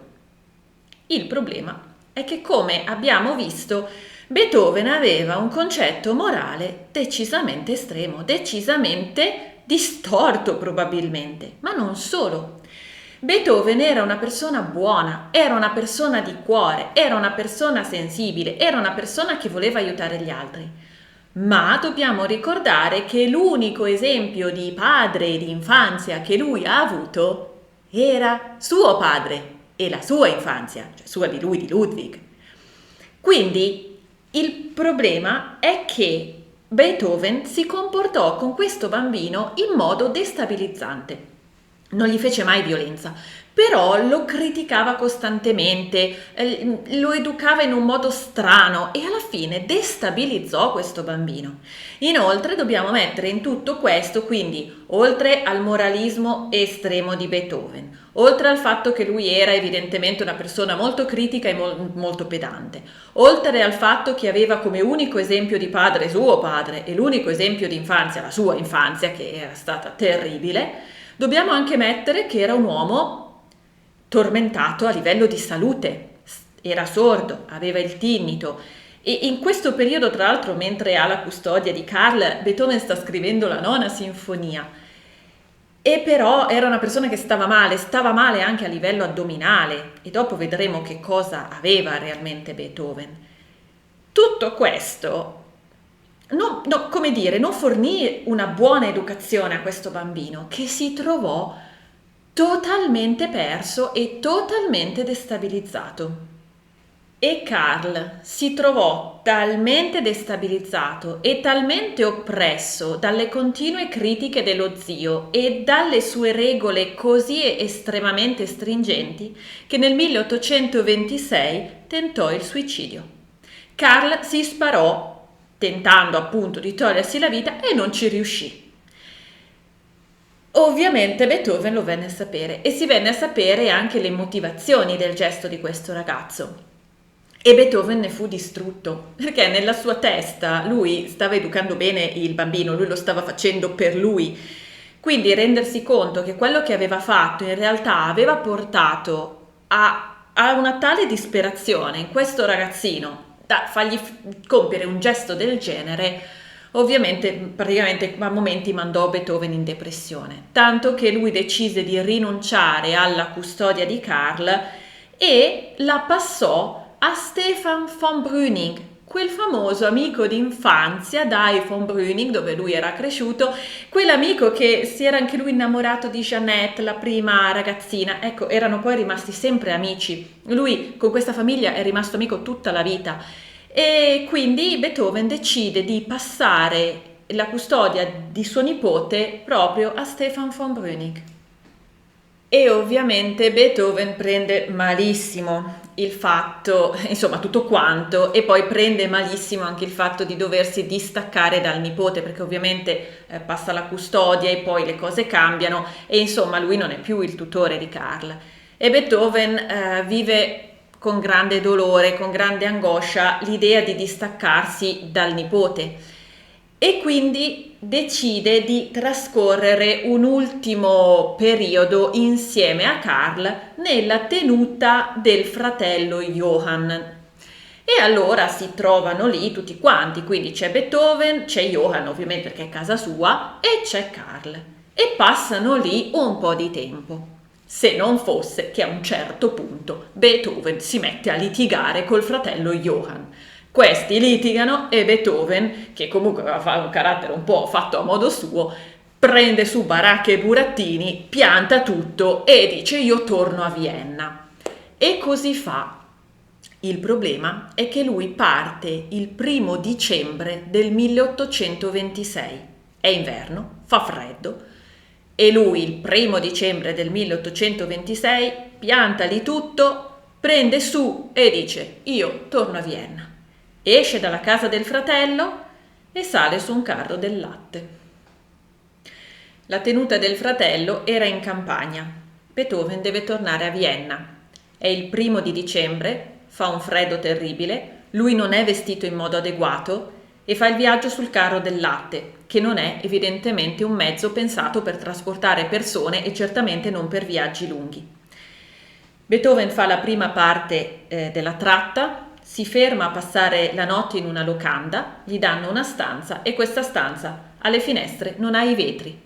Durante la notte Beethoven è vittima di febbre, dolori e convulsioni. La mattina dopo, nonostante le condizioni di salute, viene issato sul carro e termina il viaggio e arriva a Vienna. Quando arriva a Vienna, Beethoven sta malissimo. Un paio di giorni dopo viene convocato il dottor Warburg, quello che lo assisterà proprio nelle ultime settimane, negli ultimi giorni di vita. E il dottor Warburg lo trova con quella che lui chiama un'infiammazione o un'infezione ai polmoni. Sta di fatto che Beethoven fatica a respirare, tossisce sangue e ha un dolore al fianco che non passa mai. Da questo momento le condizioni di Beethoven, che già durante tutti questi anni erano state comunque non buone, cominciano una discesa che non si potrà più fermare. Il dottore infatti quando arriva e lo trova in queste condizioni cerca di curarlo e sembra sul momento che ci riesca. Se non fosse che il giorno dopo, la mattina dopo, quando il dottore va a trovarlo, lo trova di colore giallo. Aveva un attacco di ittero e stava malissimo, aveva dei dolori fortissimi. E inoltre, da quel momento, Beethoven comincia a sviluppare un'ascite, cioè nel suo addome cominciano ad accumularsi liquidi che man mano gonfiano l'addome, così tanto che a un certo punto poi il dottor Warburg opterà per una paracentesi. E questa paracentesi è sostanzialmente un drenaggio, si fa in modo di drenare via i liquidi. Va da sé che per fare il drenaggio bisogna fare un buco dove inserire lo strumento. E indovina? La paracentesi fa infezione, evidentemente per via della medicina dell'epoca, che non aveva le conoscenze per prestare attenzione alla sterilizzazione degli strumenti. E insomma, sta paracentesi fa infezione. Per fortuna i medici riescono a tenere l'infezione sotto controllo e quindi questa infezione regredisce. E tuttavia questa prima paracentesi sarà appunto solo la prima, dopodiché ne seguiranno almeno altre 4, che in realtà non serviranno a niente, perché il liquido continuava a riformarsi. E Beethoven comincia a deperire. Chiaramente non ha né la voglia di mangiare né in realtà una grande possibilità di farlo visto le sue condizioni, in più perde costantemente liquidi e quindi comincia a deperire. Quindi i medici, nell'ottica della medicina dell'epoca, gli prescrivono dei punch, quindi degli shot di superalcolico praticamente, perché nell'ottica della medicina l'alcol era un tonico, almeno in certe quantità. E Beethoven in un primo momento se ne sente in effetti ristorato, se non fosse che poi, essendo lui dedito all'alcol, ne comincia ad abusare e così i medici sono costretti a togliergli i punch. E così, tra qualche medicina alcolica dell'epoca e le paracentesi, l'agonia di Beethoven va avanti. va avanti per un po' di tempo e in questo tempo vanno a trovarlo tanti amici, perché lui alla fine aveva tanti amici, amici vecchi, amici nuovi, e va anche a trovarlo molto spesso il figlio di Stefan von Breuning, il piccolo Gerhard, e Beethoven era sempre felicissimo di vedere questo bambino. Però a un certo punto Beethoven arriva alla fine e se ne rende conto lui stesso. È il marzo del 1827 e Beethoven ha 57 anni, anzi 56 perché lui i 57 li compirebbe in dicembre. E Beethoven è arrivato alla fine, lui stesso se ne accorge. Infatti il dottor Wavrug tenta un po' di consolarlo a un certo punto dicendogli vedrai che riusciremo insomma a curarti, vedrai che va tutto bene. Ma Beethoven lo sapeva, lo sentiva e infatti risponde al suo medico: i miei giorni sono finiti, se un medico può ancora servire nel mio caso, e poi cambia all'inglese e dice il suo nome sarà chiamato miracoloso. Era una citazione del Messia di Handel.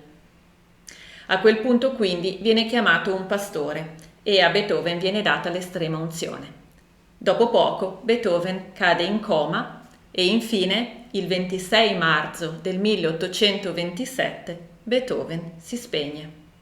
Si dice che in quel momento imperversasse un fortissimo temporale e una persona che era lì al suo capezzale scrisse: alle 17 giaceva privo di conoscenza e in lotta con la morte, quando improvvisamente un lampo, accompagnato da un tuono, illuminò la stanza in modo impressionante. Sui tetti di fronte alla finestra stava scendendo la neve. A questo straordinario fenomeno della natura, che mi turbò grandemente, Beethoven spalancò gli occhi, alzò la mano destra a pugno chiuso e, con aria fiera e minacciosa, fissò per alcuni secondi il vuoto davanti a sé. Quando la sua mano ricadde sul letto, i suoi occhi rimasero mezzo chiusi. Allora sollevai con la destra la sua testa e posai la sinistra sul suo petto. Aveva cessato di respirare e il suo cuore si era fermato. Ma che cosa aveva Beethoven? Perché era stato male per tutta la vita, a parte la sordità che era qualcosa che non c'entrava con i dolori addominali? Questa malattia che è stata poi quella che l'ha portato alla morte. Che cos'era? Cosa aveva Beethoven? Beethoven era morto di insufficienza epatica causata da cirrosi al fegato. E la causa di tutto? L'alcol. Ebbene sì, Beethoven è morto a causa dell'alcol. Infatti lui aveva una pancreatite cronica, un'epatite e una cirrosi epatica, tutte quante alcoliche. Pancreatite cronica alcolica, epatite alcolica e probabilmente anche cirrosi epatica, data dal consumo di alcol. In pratica, Beethoven, che dall'età di 27 anni per tutta la vita aveva bevuto, si era lentamente ucciso, fondamentalmente. Lui non lo sapeva, in parte non lo sapevano neanche i medici, anche se certo in quelle quantità anche allora gli avevano consigliato di moderare la situazione, insomma, però in buona sostanza è questo: Beethoven era morto a causa dell'alcol. E in tutto questo ha un che di tragicomico il fatto che durante soprattutto la parte finale terminale della sua malattia i medici gli avevano prescritto come medicina i punch alcolici. Perché nell'ottica dell'epoca l'alcol, almeno in certe quantità, era un tonico, era un medicinale e quindi per ristorarlo gli avevano prescritto i punch di superalcolici in pratica a lui che stava morendo a causa dell'alcol. Evidente che queste medicine non hanno fatto altro che peggiorare ulteriormente una situazione che ormai comunque era francamente irrecuperabile. C'era però un medico che ci aveva visto lungo ed era il dottor Wavrug. Lui infatti, a dispetto di tutti gli altri, aveva il forte sospetto che la malattia di Beethoven fosse proprio dovuta all'alcol Era un medico enormemente avanti per i suoi tempi, tanto che lui, il dottor Warburg, aveva anche il sospetto che il fatto che Beethoven mangiasse male, in modo sregolato, e mangiasse cibo di cattiva qualità, gli stesse o gli avesse peggiorato lo stato di salute. Quindi sì, decisamente il dottor Warburg era un uomo molto avanti per il suo tempo. Ma chiaramente quando Beethoven è arrivato da lui ormai il danno era fatto e quindi anche il dottor Warburg non è riuscito a fare praticamente niente. E a questo punto va ancora smitizzato un ultimo punto. Beethoven è passato alla storia come un uomo collerico, misantropo, sgradevole. Abbiamo visto che non era affatto vero, era un uomo prostrato soprattutto a livello di salute, quasi esclusivamente a livello di salute, però aveva dei problemi talmente gravi e talmente dolorosi che alla fine non ce la faceva neanche più a stare in società, ovviamente. Però questa leggenda dell'uomo scontroso, eccetera, è andata avanti e in un certo senso quella testimonianza di quella persona che era al suo capezzale negli ultimi momenti sembra corroborare ancora questa storia. Questa persona che dice sì, c'era il temporale, c'è stato un tuono e Beethoven si è svegliato, si è tirato su e ha agitato un pugno contro il cielo, come a rafforzare quest'idea di questo carattere. No. Allora, che in quel momento ci fosse il temporale, nessuno discute, poteva esserci benissimo il temporale. Ma i medici ritengono che qualora questa testimonianza fosse vera, perché non è affatto detto che sia vera, qualora questa testimonianza fosse vera, può in realtà essere spiegata medicalmente. Infatti i medici dicono è possibile che la sua condizione ormai terminale, Beethoven era in coma, gli abbia causato un'infiammazione cerebrale e quindi un forte rumore improvviso può aver provocato uno scatto automatico. Quindi è possibile che lui in modo totalmente non cosciente si sia tirato su, abbia agitato le braccia e poi sia ricaduto all'indietro. Quindi noi non sappiamo se quella testimonianza sia vera, ma nel caso fosse vera è effettivamente spiegabile medicalmente e quindi sfatiamo il mito che Beethoven fosse un uomo cattivo, sgradevole, misantropo e quant'altro. E ai funerali di Beethoven partecipò una moltitudine di persone. Si parla tra le 10.000 e le 30.000 persone, perché Beethoven era amatissimo ed era il grande musicista del momento. E al suo funerale partecipò anche Schubert, che tenne, secondo alcune fonti, una fiaccola, secondo altre fonti aiutò a trasportare la bara. Comunque sia, Schubert c'era al funerale di Beethoven e Beethoven venne sepolto al cimitero centrale di Vienna e riposa vicino alle tombe di Schubert e di Mozart, la cui sepoltura però è ignota, quella di Mozart. E per quanto riguarda Beethoven, il libro medico dice questo. All'epoca della morte, Beethoven era sempre all'apice delle sue capacità di compositore. Il nuovo oratorio al quale stava lavorando sarebbe stato un'opera possente, come la Nona Sinfonia o la Messa in Re maggiore. Le malattie di Beethoven erano assai più gravi di quanto non abbiano detto molti dei suoi biografi. Molti degli sbalzi d'umore annotati nella biografia psicologica di Beethoven, scritta da Solomon, erano di fatto provocati da gravi malattie organiche. Isolato, fisicamente debole, spesso malato e pieno di dolori, Beethoven testimoniò con la sua vita e la sua creatività quella lotta che è parte della condizione umana. Così scriveva della genesi spesso difficile dei suoi lavori. Il vero artista, e queste sono parole di Beethoven, il vero artista non è superbo. Con tristezza si rende conto che l'arte non ha limiti. Sente oscuramente quanto sia lontano dalla meta e, mentre forse è ammirato dagli altri, non ha ancora raggiunto il punto dove un genio migliore risplenderà davanti a lui come il sole lontano. E io vi ringrazio tantissimo di aver visto questo video e di essere rimasti con me fin qui. Cosa ne pensate di Beethoven?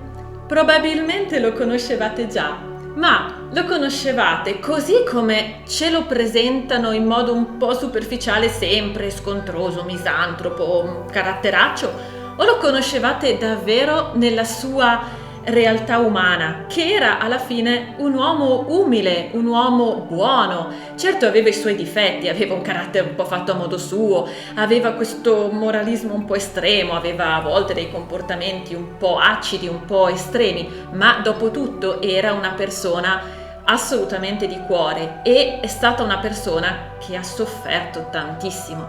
E quindi, insomma, con una persona di questo valore ci spieghiamo come ha fatto a scrivere la musica che ha scritto. E quindi, insomma, fatemi sapere cosa ne pensate e se conoscevate proprio Beethoven sotto la sua luce umana. Io quindi vi aspetto nei commenti. Intanto vi ringrazio ancora e se questo video vi è piaciuto lasciatemi un mi piace e se questi argomenti vi piacciono, se vi piace l'arte, la musica e la letteratura, iscrivetevi al canale e attivate anche le notifiche, così YouTube vi informa ogni volta che pubblico un nuovo video. Io direi che per questo video è tutto, quindi vi ringrazio ancora e vi do appuntamento al prossimo video. Ciao!